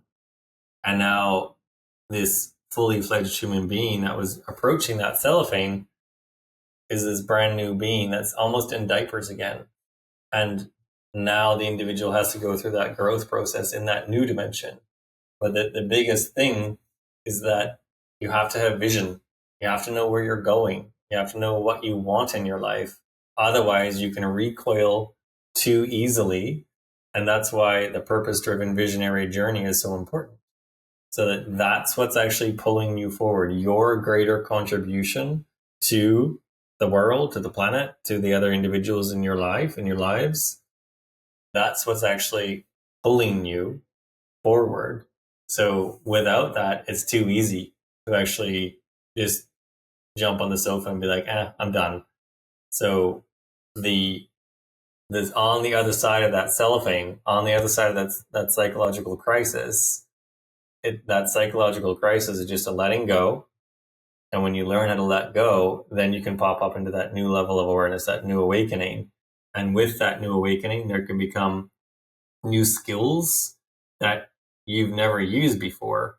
And I believe every single person on this planet has genius, latent genius within themselves. And they just haven't been given permission to actually access it and to use it. And when that happens, you become unstoppable. You become limitless. Your blocks are gone. And then when the new blocks show up, you know how to bust through them. Okay, so let's make this a little bit relative for people. So can you share a story where someone came into your retreat fragmented and they walked out and they were whole and it was like, wow, the world is different from how I saw it when I first came to you? All of them. Yeah, because one that stood out. One that really stood out to you that was like, wow. Yeah, there's many degrees, as you would know. There's many degrees of awakening or connection to self. And spirit is always within. You're just getting in tune with your inner being. So who would be the most outstanding? I would also, before we answer that question, most of the people that we work with are in a pretty good to great space, but they just know that there's something else on the other side of where they're at now. So I wouldn't necessarily say that people come in ultra fragmented. Mm-hmm. Even people who, like, we work with people who have massive empires and they've experienced ultra complex PTSD in their life, like super traumatic experiences, but they have some form of their life is flowing and working for them. So one of the stories that we often share is a doctor that we worked with many, many years ago. And he allows us to tell this story because a lot of the time we're bound by confidentiality because it's ultra important for us. He had experienced physical abuse from a teacher. And as a function of that, he walked very differently. He walked like a duck. And as a function of that, it impacted his career. It impacted who he thought he was. Again, he didn't think that he was coming in to work on that, but it showed itself. And when Gary very eloquently worked with him to process that younger boy who had been abused for being a class clown. And as a function of doing that deep inner work, he was actually, we saw him the next day in the back field. We were in a different property than we're at now. And he was running heel and toe. And it was like this, 12-year-old boy was running free. It was like he was running free for the first time in his life. And as a function of that, he decided, I need to leave. I need to leave where I'm at. I need to leave my profession. I need to go change things up. He gave himself time. He gave himself almost a year. And because he had lived in the same town for his whole entire life, did med school, the whole thing, all in the same town that he had grown up in. And he said, it's time for a change. He went and found a brand new home. It was a multi-million-dollar home. He had never done that before. He bought his home, which is also a retreat center for him and his people in the community. And we're still in contact with him. It's been 6 years since his journey. He's still growing. He's still using a lot of the tools that we gave him. He just created a brand new position in the company that he works for in the medical industry. So he didn't actually leave the medical industry. He just shifted what he's doing in the medical industry. So it's more about mindset work that impacts your actual health. Another individual that I can quickly share came through severe abuse in her earlier years, and came through that, was pretty much not banished, but none of her family would speak to her. And in the whole entire process of the journey, families started to gather around her. They were having family reunions. Those relationships started to foster and grow in a new way. Another individual that I can share came through, and he was having digestive issues. He had a pretty healthy, robust empire already in motion. We spoke to him the other day, and he was like, guys, I just did my journey less than 6 months ago, and my net worth has tripled. We don't know necessarily what his net worth was before, because that's not something we're going to ask someone. And someone listening might be like, oh, well, that's great. So he's got more money in his pocket. However, the thing is, he's very attuned to, I have to lead with love. And that's it's not this fluffy, cuddly love. It's a fierce compassion for other people embodying their highest potential. And he is on that like nobody's business. And he's empowering the people in his organization and organizations to actually step into their own innate power. And as a function of that, it's changing the whole entire culture of the company. And as a result, one of our mentors, he said, are you a good person? And I said, yeah. And he said, well, go out there and earn a lot of money, because then good people do good things with a lot of money. So just let that flow through you. And so when people come into journeys and their prosperity increases, their thought process of where that flows changes. And it's more in alignment of hey, I want to actually give to this organization. I want to help this organization more. So there's a grand ripple effect that happens with the people that come through this experience. And one of the things that we're very present to, and this is feedback that we receive from our clients, is that it keeps giving. It's perpetual. We have people 6 months, 12 months, 4 years out from their journey. And one of the resounding feedbacks that we receive from people is that I'm not sure why this is so different, but it's different. And the journey with the Journeymen Collective keeps giving to me. I keep receiving more and more and more from it. And as a function of it, they're dedicated and they're devoted to learning. They're dedicated and devoting to understanding more about self so they can actually make a positive contribution and a positive impact in the world. Wow, what powerful stories. Very powerful. And this ties very much into what I'm going to ask you next, because we spoke about it on the pre-interview, and it's to do with integration. So what's the risk of bypassing the integration work after a major breakthrough?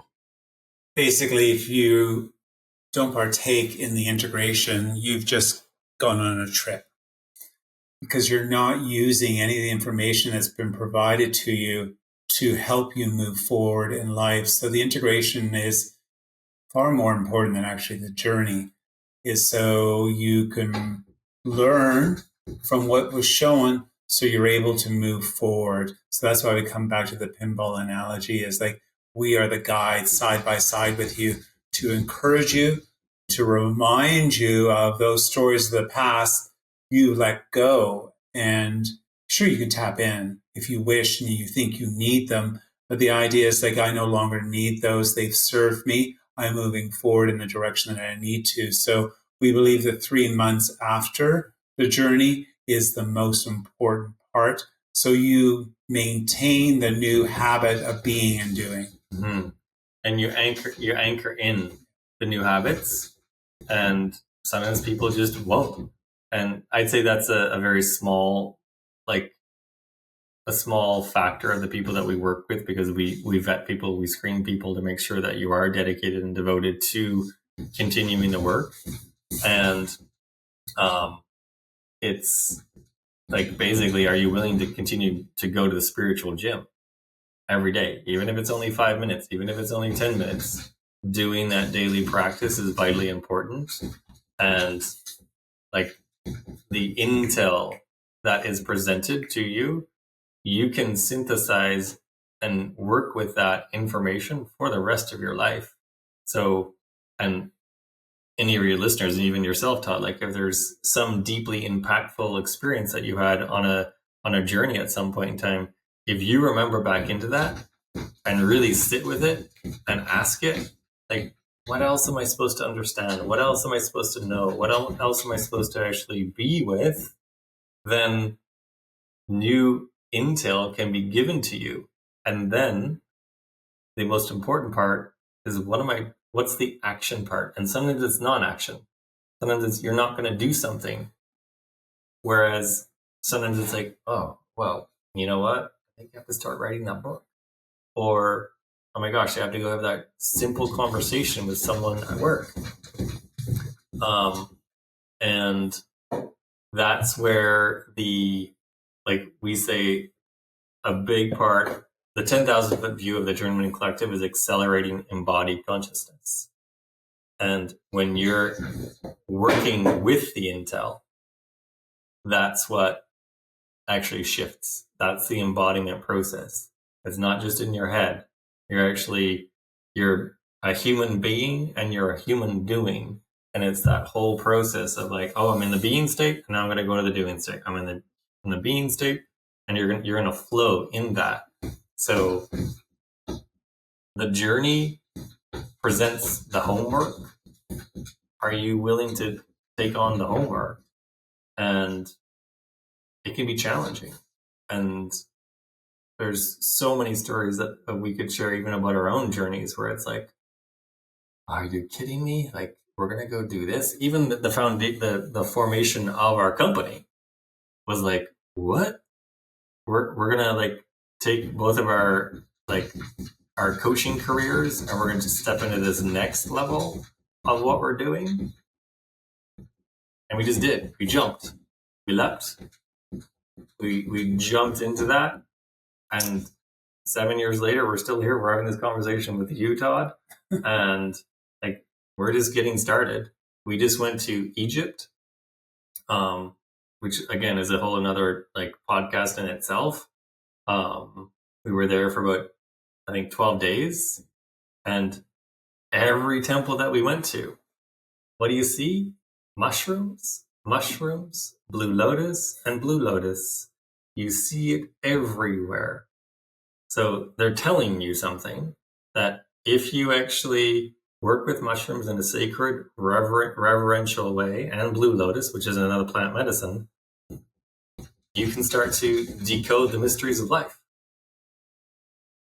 Was Blue Lotus not in the Black Panther movie? Pardon?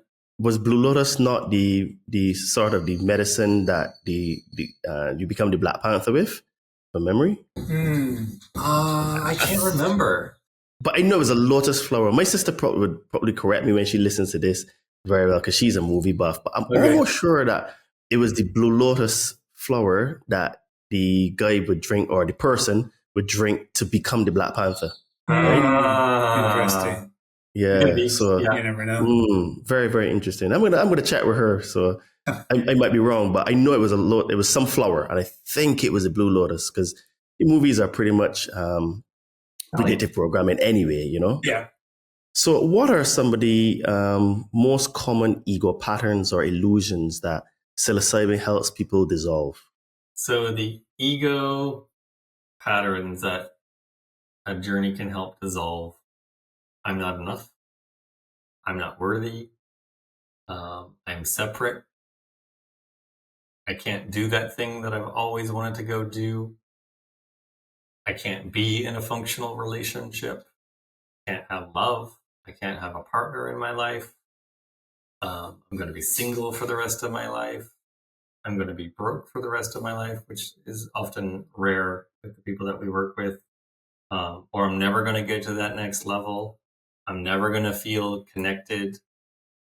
And a lot of the ego programs have been given to us by the people who have raised us, either by school teachers, unknowingly by our parents. Another piece would be, don't do that, you might hurt yourself. And that can be all the way from, don't start that business because you might hurt yourself, you might hurt your pocketbook. And again, for the most part, it's unconscious. It's just been what has been given to them through the generations. So it's a dissolution of egoic ideas of limits. People become unblocked and unlocked. And again, it's giving those people that the tools to continue the work, to access the infinite, access the quantum, to access multidimensional reality, so they can create what they really want to create. Mm-hmm. The monkey mind, people say, oh, I can't stop my mind from chattering, is like constant, and I can't sleep because it never shuts up. Through the journey process, you'll learn that you put the monkey mind on the shelf, that it's you train it. Mm. You take control of how that mind is communicating to you, and not you letting the mind communicate the way that you've been programmed. Okay. Because one of the things that I deal with my clients as well is the negative self-talk and the limitations, the belief, the limitation belief, right? Mm-hmm. So for me, I found that in my own journey that the medicine, because I've taken quite a few, has definitely highlighted to me a lot, like those negative beliefs and self-talk. And in my case, those are the things that were always holding me back. Mm-hmm. I wasn't good enough. I'll never make it. Why can't I overcome this challenge? And, it really, it shifted a lot for me, but it took a long time of suffering to, like you said earlier in the conversation, to basically get sick and tired of being sick and tired, and that's when things really shifted for me.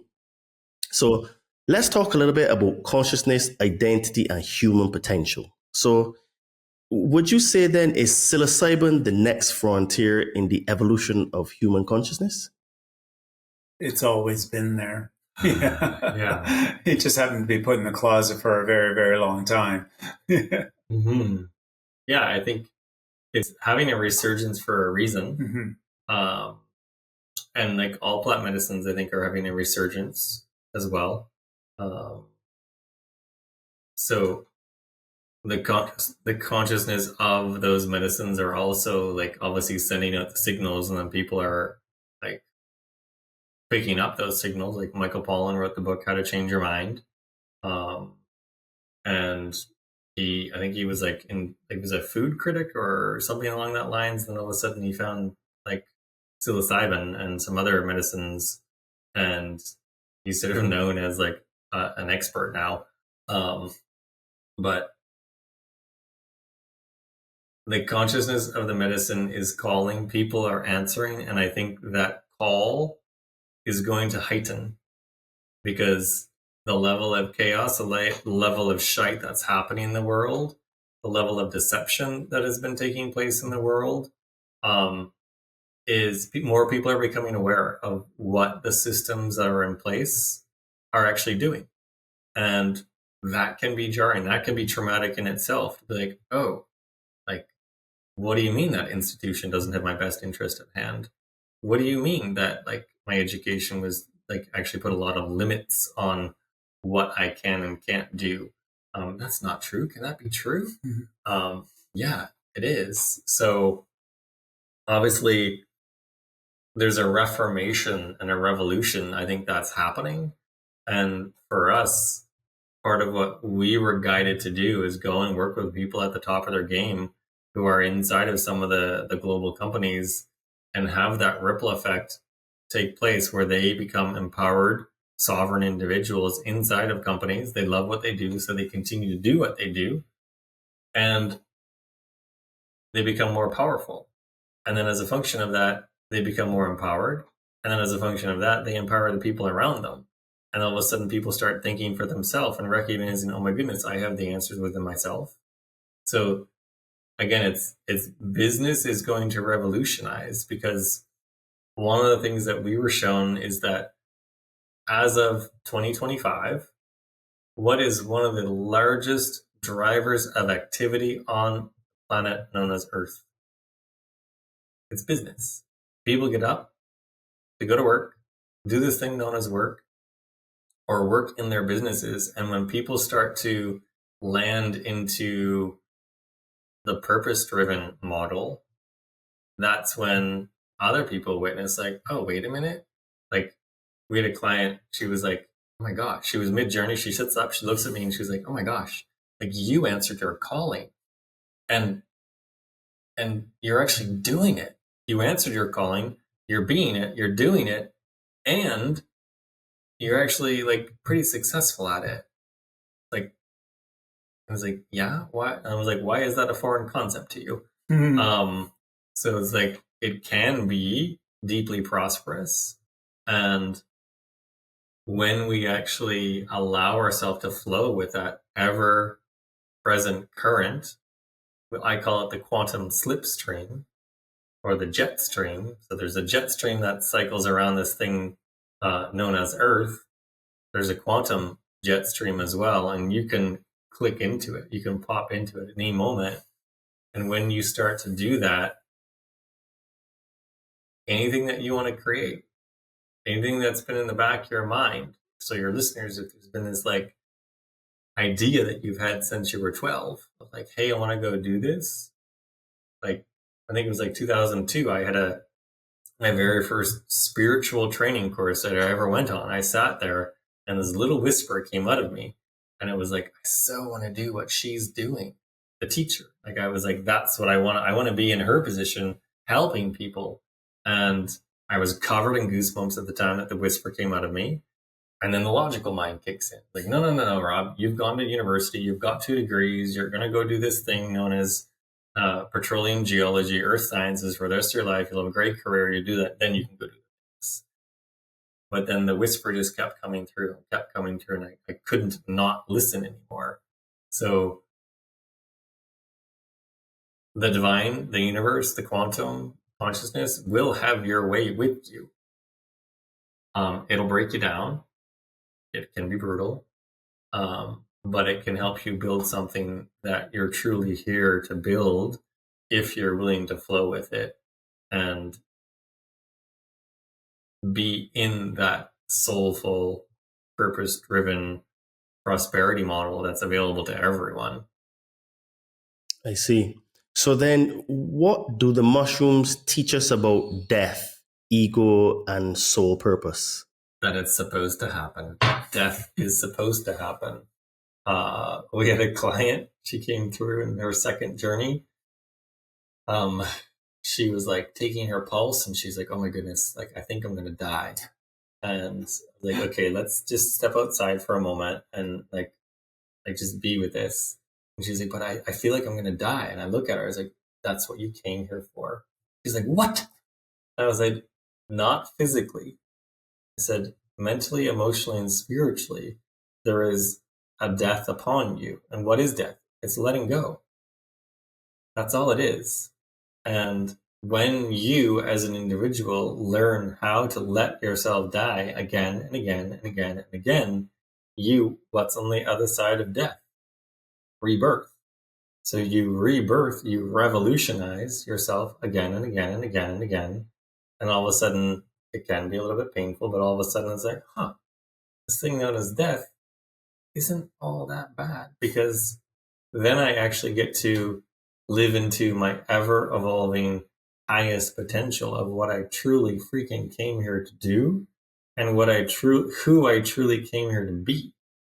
And it doesn't take a genius to go on to like any social media platform and witness that there's something happening across the planet. There are a lot of different spiritual teachers that are being born, that are gathering and sharing information and intel to people like never before.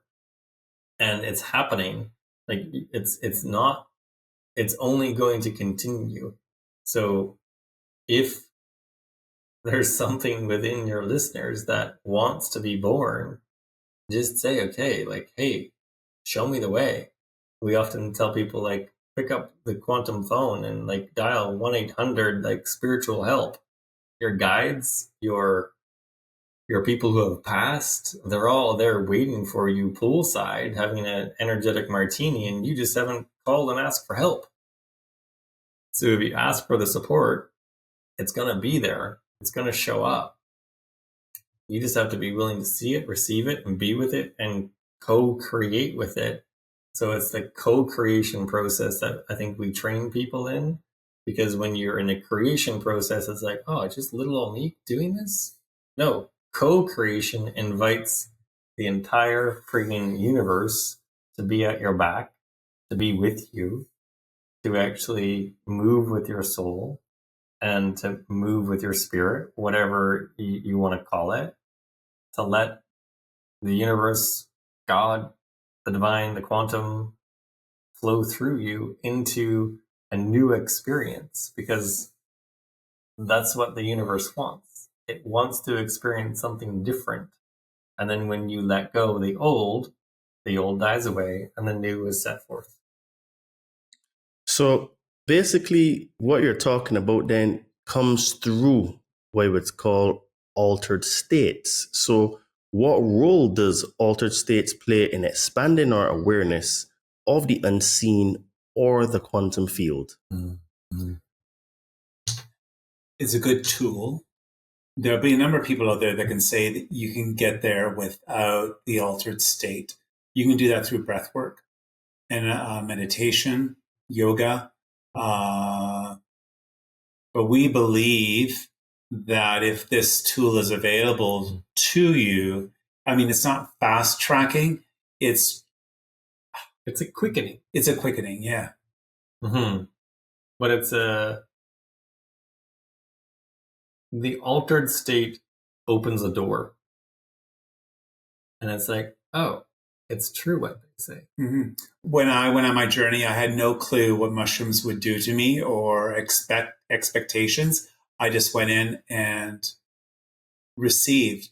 The first words that came out of my mouth was, we're in the friggin' matrix. And the shaman says, can you tell me, how do you know? I said, I can see the grid and the pixelation of life outside that I'm observing. And then I went back in and went deeper into my journey. But that was the first words, is like, okay, not everybody's going to have that experience. That is going to be shown in some way. But to me, it was so clear. And I went, holy. And then I just said, what else is there? What more can I discover about myself and the universe? Mm-hmm. Yeah. What truths lie out there? Yeah. And then what I'll also say to that too is, so I'll loop back to the story I was talking about, the woman who thought she was going to die. Like, she went into an altered state. She actually like just stayed with me outside for a little bit. And then she was like, well, what do I do? I said, go back inside, lay down, go into stillness. Everything that we've been through, you are safe. Just know that you're safe. She's like, well, I feel like I'm a caged bird. I don't know what to do. I said, just go back inside, lay down. She did that. And when she did that, she went and did not move for about 3 hours. She was in ultra stillness, and she sits up after 3 hours and she says, I wasn't even a frequency. And now that altered state gives her the ability to touch back into that again and again and again and again. So the doorway is opened and you can go through that door every single day of your life. So the altered state allows you to recognize that, oh, this reality that we live in isn't necessarily all we've been taught to believe. It's not just 3 dimensions. It's not just X, Y, Z. It's not just matter. We are 99.99999% space. Like, dear listener, put your hand to your face. You can feel your face, but in actuality, it's truly 99.999% space.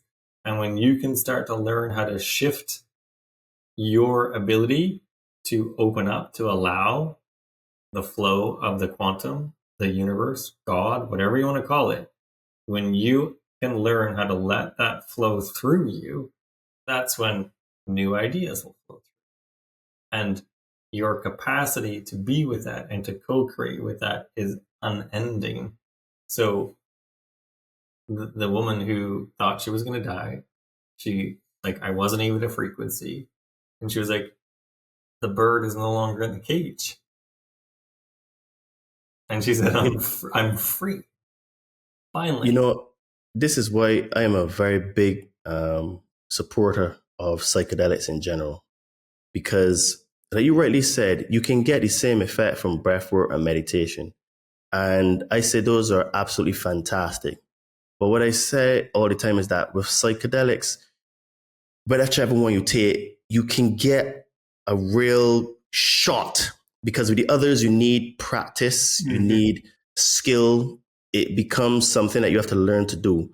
But with the psychedelics, you can literally force that door open, and then you can just let go, and the medicine can say, hey, Todd, look over there. Yeah. Rob, look over there. Gary, did you lift up that rock? Did you see what's underneath there? Right? Yeah. This is why I like the medicine, because it can be very purposeful. Correct. And it's a short space of time. There's no sort of like training and preparation in terms of learning to do the breath work, again, which is great.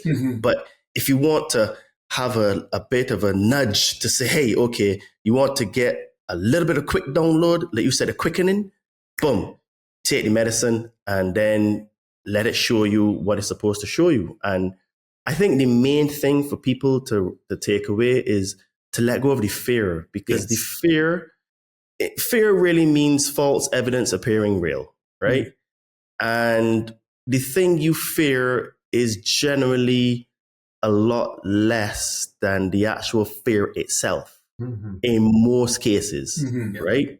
So if in 99% of the time, the fear itself is worse than the actual thing, well, maybe you may just want to look around the fear and say, hey, okay, that's the thing over there.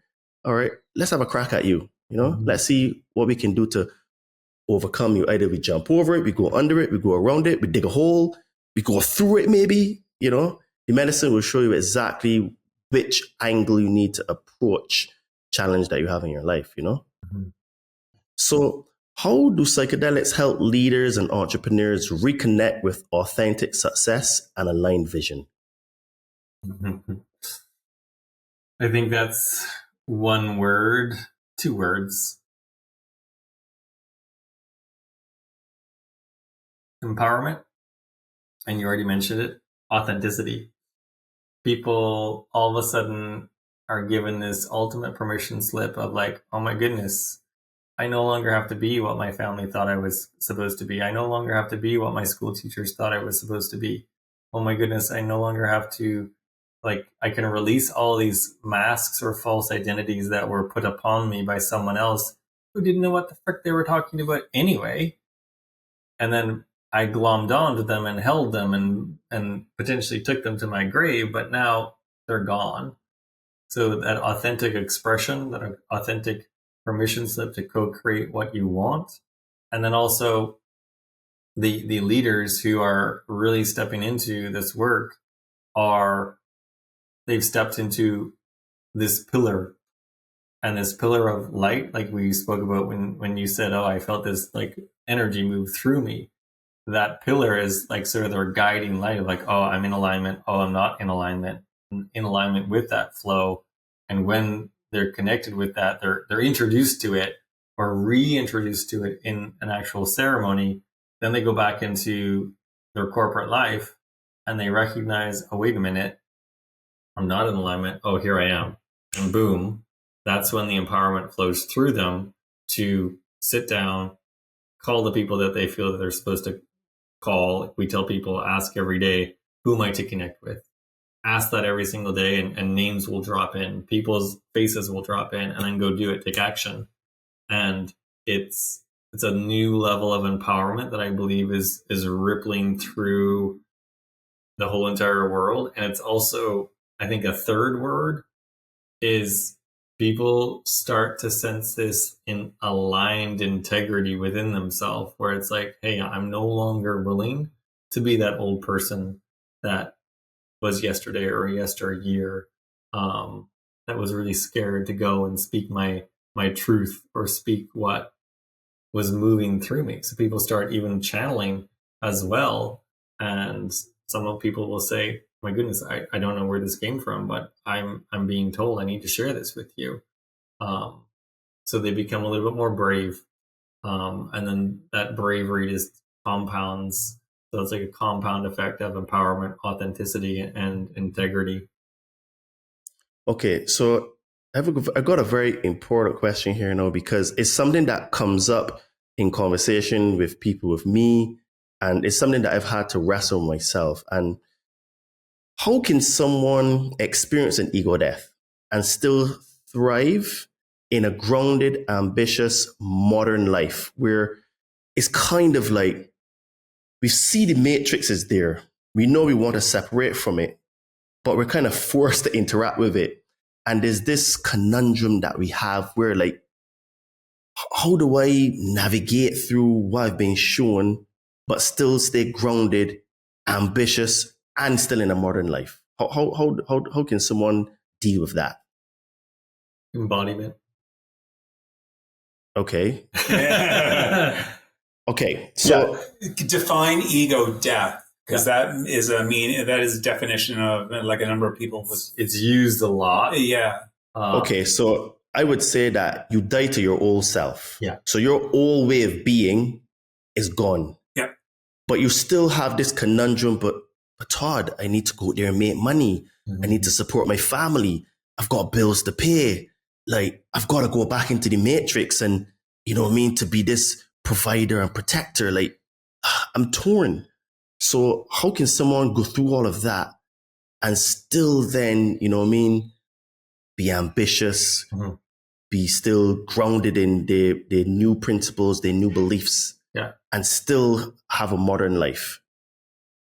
I'd say it's humans are here to experience and not to label it as an ego. It's only the interpretation of the outsider that is observing you on their opinion on what you're doing and how you're proceeding forward in life. It's basically, how am I representing myself to the best that I could be? So everybody needs to earn a living, or to make money. We'll call it the value of living. So it's not, ego isn't getting in the way after you've been on a journey. It's your consciousness is getting in the way of how it's telling you is like, you have a different way of being and doing. You have a choice.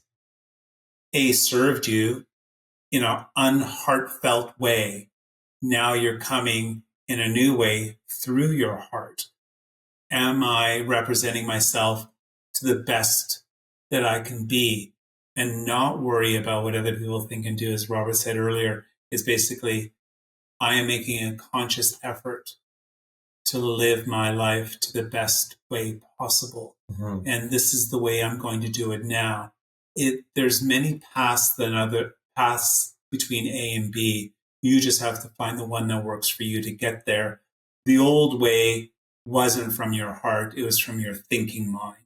Now we're coming through our heart consciously, breathing, moving, thinking, being, moving forward. So I guess you could say that is being in the matrix, but not of the matrix. That's right. You're flowing in between the nodes. You're creating your own nodes and all of that. So like, oh, I don't have to actually be affected by, there will still be moments, but I can go and be who I want to be and create that visionary reality and program your own mind with your own thoughts, with your own feelings of this is who I want to be. And basically you're picking up the controller and you're the one that's playing the video game now. And it's like, oh, well, I'm going to go here. I'm going to go there. And I can actually be, it's not about going and living on a mountaintop, like in the middle of nowhere all by yourself. You can do that if you want. However, we believe that if you've touched into an ego death, you're still going to have an ego. Sorry, not sorry. There will be another ego that needs to possibly go through a death. We still have, if you're listening to this, if you're on the planet, and if you had an ego death, guess what? You still have an ego. Sorry, not sorry. So you're just shedding the old patterning. You're shedding the old, and then can I actually continue that shedding process and die a little bit every single day so I can be fully alive, and then be someone that is taking that emanation of light within self and actually disseminating it and being kind, being loving, being creative, being powerful, being like fiercely compassionate with people to honor an ever deepening aspect of love in their life. And that's what I think a lot of people are looking for. And it can be challenging, but again, we don't have a lot of people that come and like work with us who are like, I want to experience ego death, because we don't frame it like that. You're just going to be letting go parts of you, and part of your ego is going to be dying. The woman who was like in that energy of like, oh, I wasn't even a frequency, that you can most likely attribute that to an ego death. We just try not to get too attached to some of the nomenclature, because then sometimes people will like want that, or they'll have an expectation of what they are supposed to experience. And then for us, the journey, the ceremonies, they're there for you to learn. So if you've experienced an ego death, can you actually have an ego death without the medicine? Because the medicine taught you how to freaking do it. So are you actually learning from what the medicine has already taught you? Okay, so what does a world guided by expanded consciousness actually look like to you? People are living their genius. They're living by the rules that they want to create. I think there's going to be new levels of, I'll say governance. I don't know why I'm using that word. But there's going to be new levels of people stepping into leadership that's actually going to honor the whole and not just honor a few people at the top. People are going to be in the pocket of their soul, and they're going to be creating a world that it's not socialism by any means, but the hierarchy hasn't fallen. The hierarchy has basically, there's the people at the top, but then the web of those underneath have come up the same energetic level. There's still going to be people in the center, but there's going to be this energy that moves out from those pillars of light. And people are taken care of in a unique way. What does it look like? I have no idea. A lot of people will say we'll live in a moneyless society. I have no idea, but what does that look like? I'm not sure. Because I don't know about you, but if you go to the grocery store and you want to buy some carrots and a piece of steak, are you just going to walk in and leave? Chances are there's still going to be some form of exchange. Again, what does it look like? I have no idea. But it's people that are living their purpose-driven lives of creating business, creating cultures that are connected. The human is now walking around connected head and body, other than just walking around in their head. That's the future. Yeah, I think so. I think what you said earlier, I think it was you, Gary, you said that what will happen is that we'll start feeling with our heads and thinking with our hearts. So think with the heart, love with the mind. Okay, yeah. Yeah. I think that's the shift Yes. that is that's going to change on the planet. And I see it as the new currency will be the amount of love that's in your heart. Yeah. And I don't know why I have this vision, but I just see it where you be just walking around. You can see like levels of love in people's hearts. And you will sort of like be, I don't want to say judged, but you're sort of like acceptance, your currency when you go to get stuff like from the grocery. Mm-hmm. And it would just be like, people would just see, oh, you've got this X amount of love in your heart. Well, this is for you. And then you don't have that amount of love in your heart. Well, you need some more work to do, but okay, we still help you out. But just remember, try to get it up there. You know what I mean? Yeah. So it's like bars across your forehead, full bars, full love, fully powered on, totally. Please play. And sometimes all it is people need to be recognized, seen, and the love meter goes up. I'm seen and I'm heard. And this way, people are still disconnected, and we need a way to help others get connected to self and to each other. So we can get a slightly bit of controversy here. So like, why might Western medical model be fundamentally unequipped to truly heal trauma without psychedelics? They don't see it. If they do, they turn their head the other direction. Yeah. Because they've been programmed. Mm-hmm. There was a woman, she's part of our team.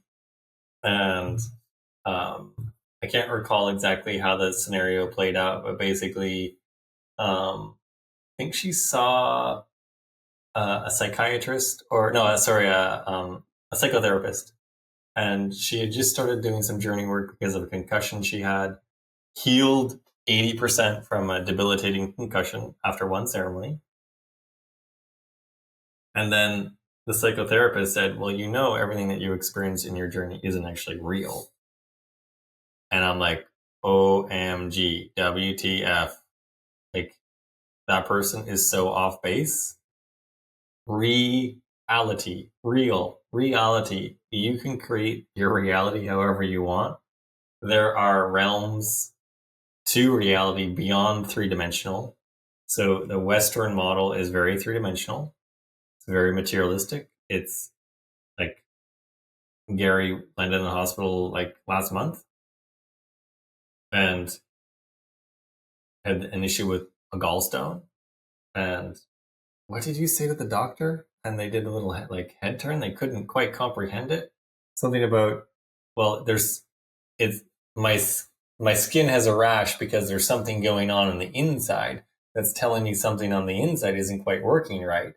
And the doctor did like a half head dog tilting. She just wanted to give me ointment for the external remedy that was happening on the outside. I said, well, the external is a representative of what's happening on the internal, don't you think? And she went and walked out. It was like, okay, then. So I'll just get this cream and put it on, steroidal cream. And I went, no, and it never showed up. The cream never showed up. Yeah. And I checked myself out. I was like, okay, I know what's happening here. It's more work on self. So, yeah. The mechanical, material, three-dimensional world that entire institution lives in, my sense is that the mushroom and plant medicine is going to have its way, because heaven's first law is a law of order. Everything moves from chaos to its highest order. So it's going to happen. There are going to be people who will fight to the last breath and be like, no, it's not real.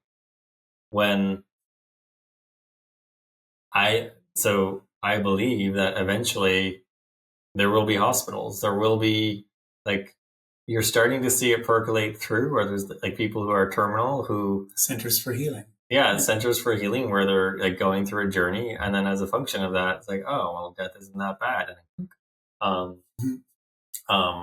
So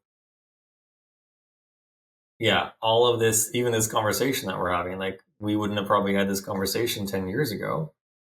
Facts. No, it would be underground, way underground. And we'd be chased off the internet as well. Totally. Yeah. Was the internet around then? So I think it's when I was like, when Gary was in the hospital and I went to visit him, and just like, holy Dinah, like the energy is just so heavy and so dense, and it's supposed to be there. Like, it's not health care. It's death care. Yeah.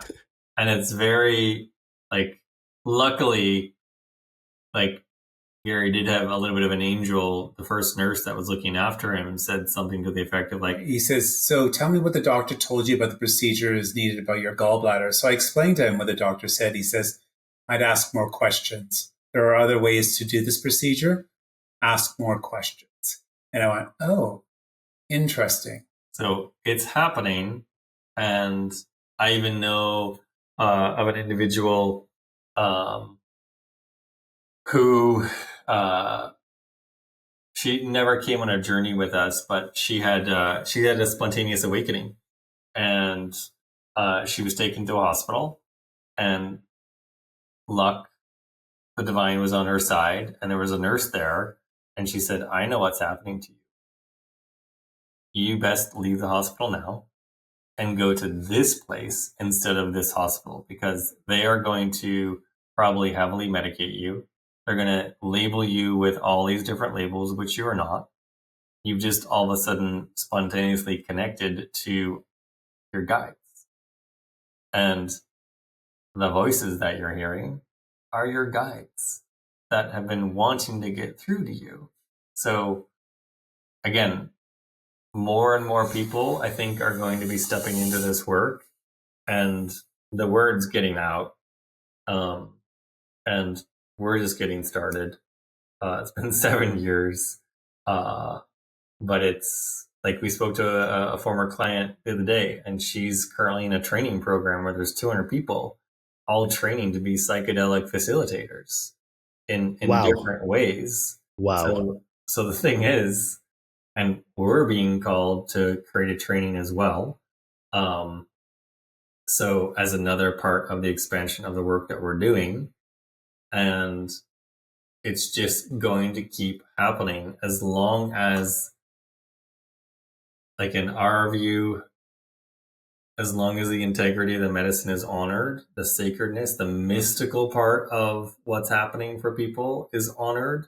Because if they're trying to pull the magic out of the mushroom by synthesizing it, it's not going to have the same effect, because if someone's suffering from depression, typically there's something that they need to learn, and the medicine's going to teach you that learning process. If you're just taking a westernized pill, like, oh, I'm no longer depressed. It's like, yeah, but what did you learn?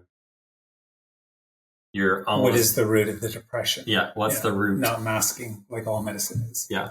So with that said, do you believe Big Pharma suppresses the widespread use of psilocybin because it threatens profit-driven models? yes. Yes, and I don't think they understand the benefits, the true benefits of psilocybin and other plant medicines. Give me every single one of those founders or the people who actually are at the top of those companies. Give me 4 months with each of them, and it'll shift. However, they have to be willing, because they're probably in fear of like, oh, well, what's going to happen to my billions? In actuality, the billions would actually multiply because of the law of prosperity. So if they actually release control, then they would actually amplify their own wealth, or what I would call prosperity, because they're actually serving the greater good in a greater way, in a greater capacity. We're hoping that they would open more wellness centers to teach humans that you're able to find the optimal health within and not by a medication. Sure, medication is needed when needed. So definitely. But then if you look at my mother, she was on 15 medications for 40, 50 years. Some of them were like antique medications that the doctor didn't even know what they were. So we eventually weaned her off down to 5 prime medications that were required for her health, who they thought she still needed. But in the end, the medication pull was so strong that she eventually passed away. So, Yeah, and we also need more schools to teach, Yes. you know? So, 4 months then, you reckon, if you had a majority of these CEOs and you could have a paradigm shift with them? Yeah. Oh, They yeah. come through a journey with the Journeymen Collective. Totally. 4 months, things would have shifted. Yeah. And They would be consciously aware of, and then make a choice. It's basically once you know, you can't go back. Yeah. True, you can't unsee. You can't unsee. Totally. So true. And same thing with political leaders. I believe any person who ever takes office Should come on a mushroom journey. it's like I've said that before, is actually. Totally. a Exactly. requirement of there being like even put on the freaking ballot should be like, have you gone on a journey? Have you actually done the deep inner work? If I not, agree. sorry, not sorry, but you're not going to be allowed to have a pension for the rest of your life because you I haven't done absolutely agree. Yeah. I absolutely agree. Absolutely agree. So what are your views on the commercialization of psychedelics? Is it a threat to the sacred or a necessary bridge? Well, some people could say that we've commercialized it, or we operate in a capitalistic model. We own and operate a home, which is also our center. It's a boutique resort. And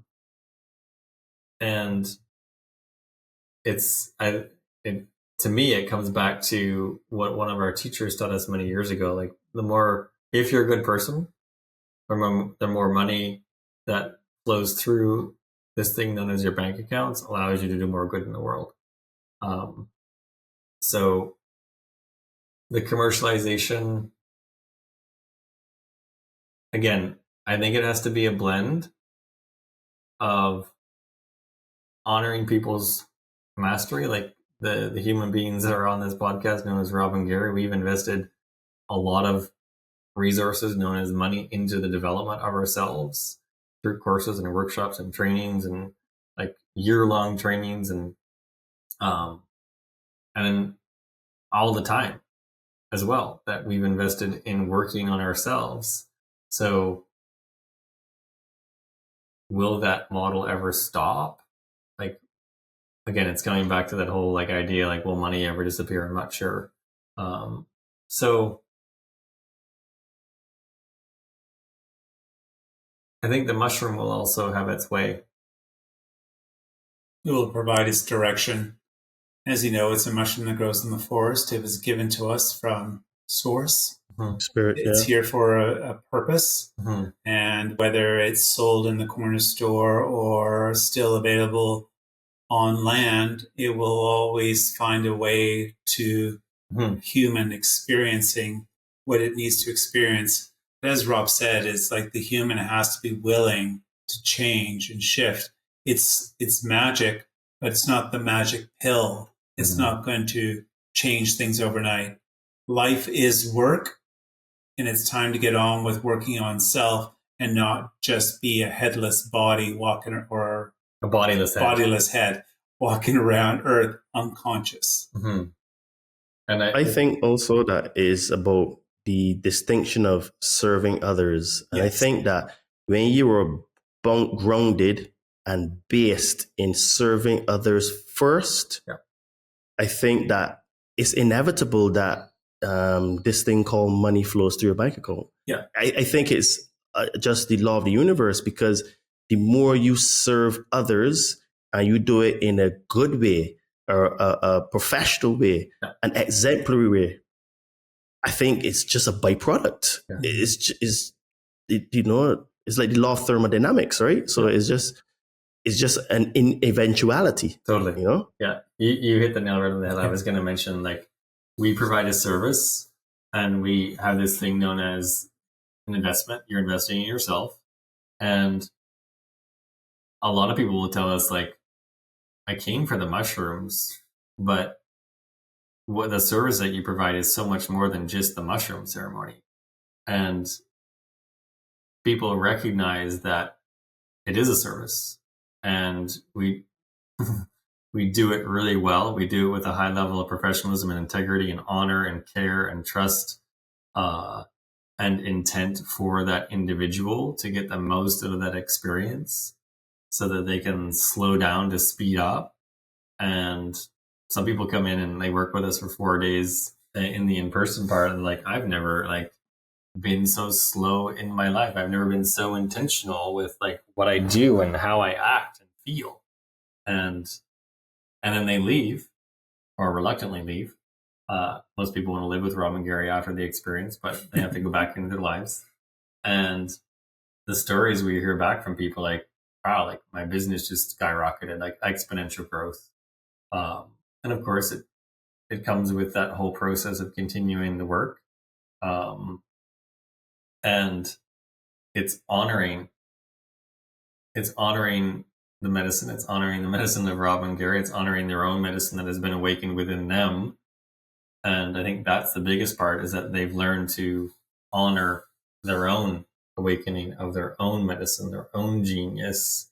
And we just happen to have this thing known as a service known as the Journeymen Collective that we were called to create. We jumped into it, massive trust fall,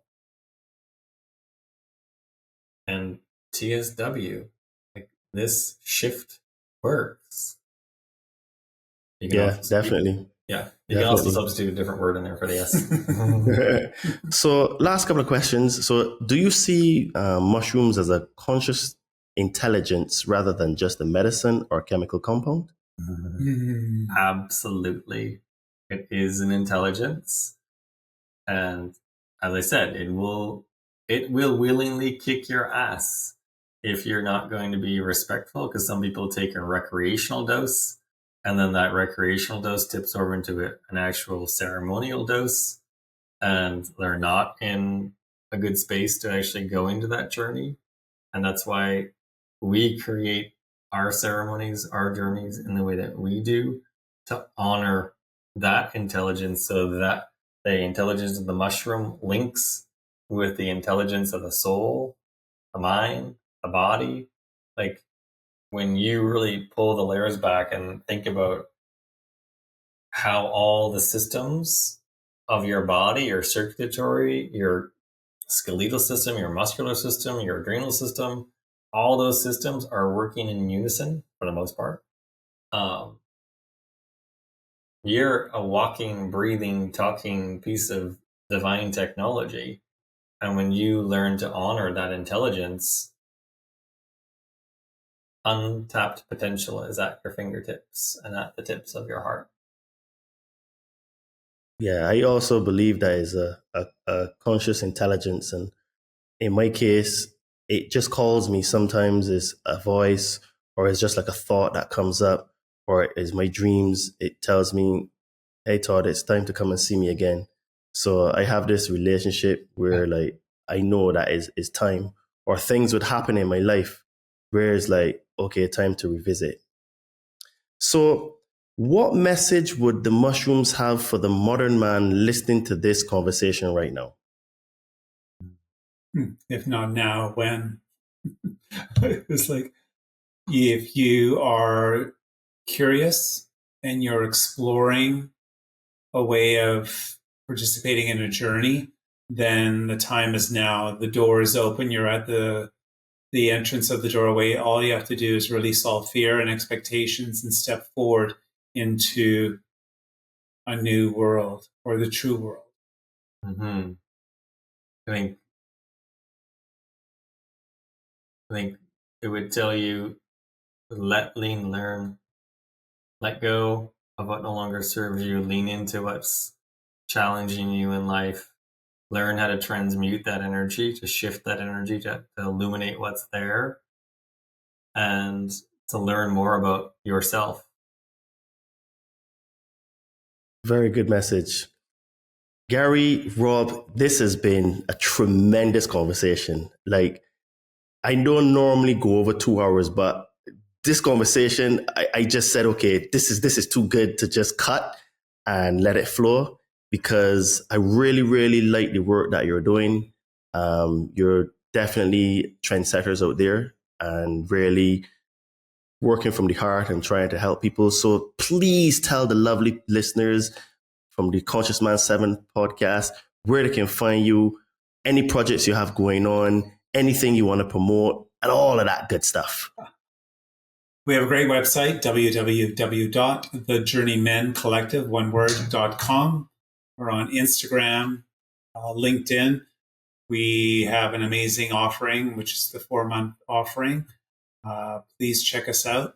Reach out to us. Apply to connect. We look forward to helping everyone as much as we can.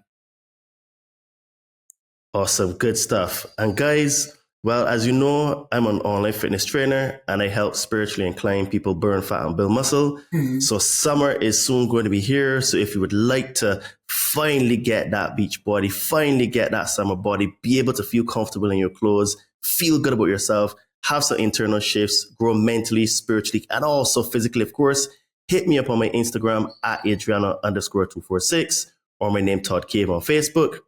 And as you know, I also help people overcome fears and traumas, and I help you to get magic mushrooms as well. So if you would like to start a spiritual journey, or you're currently on a spiritual journey and you're having some challenges getting rid of these fears and traumas, just hit me up and I can help you to connect with some magic mushrooms. And guys, if you would like to support this podcast and you like the work that we do, you can visit our merch store on Amazon, Todd and Me. And today I have on one of the merch shirts called Truth. Ooh. Truth isn't learned, truth is realized. So share that again. Ooh, brilliant. Yeah, truth isn't learned, truth is realized. So links to the Amazon store will be in the description of the show notes. And guys, if you felt the shift during this episode, pay it forward, share this podcast, rate it, follow it, and drop a comment or DM us at the Conscious Man 7 podcast on Instagram or at Adriana_246. And let us know what unlocks something for you. To go deeper or to connect directly with Rob and Gary, visit their website, thejourneymencollective.com. This is your path, people. Walk it consciously. And this was another amazing episode. I thoroughly enjoyed it. As like I said, I don't normally go over 2 hours, but it was so good. I had to, say let it flow, because sometimes we have to go with the flow. We can't be so rigid, So Gary, Rob, thanks again for being guests on the Conscious Man 7 podcast. And I really like the work that you do. You're touching, moving, and inspire others to pick up their cross, die to their old selves, and achieve their highest potential. So people, again, don't forget to please subscribe, like, and share, because that helps us to be recommended in the algorithms. And people, this was another amazing episode. Thank you for tuning in to the Conscious Man 7 podcast. I look forward to bringing some more amazing, great, and awesome guests to share value and to help you in your journey and to crack this matrix that we're living in. Speak soon. Take care. Don't forget to keep smiling, keep shining, and keep being the change you want to see. Cheers and namaste.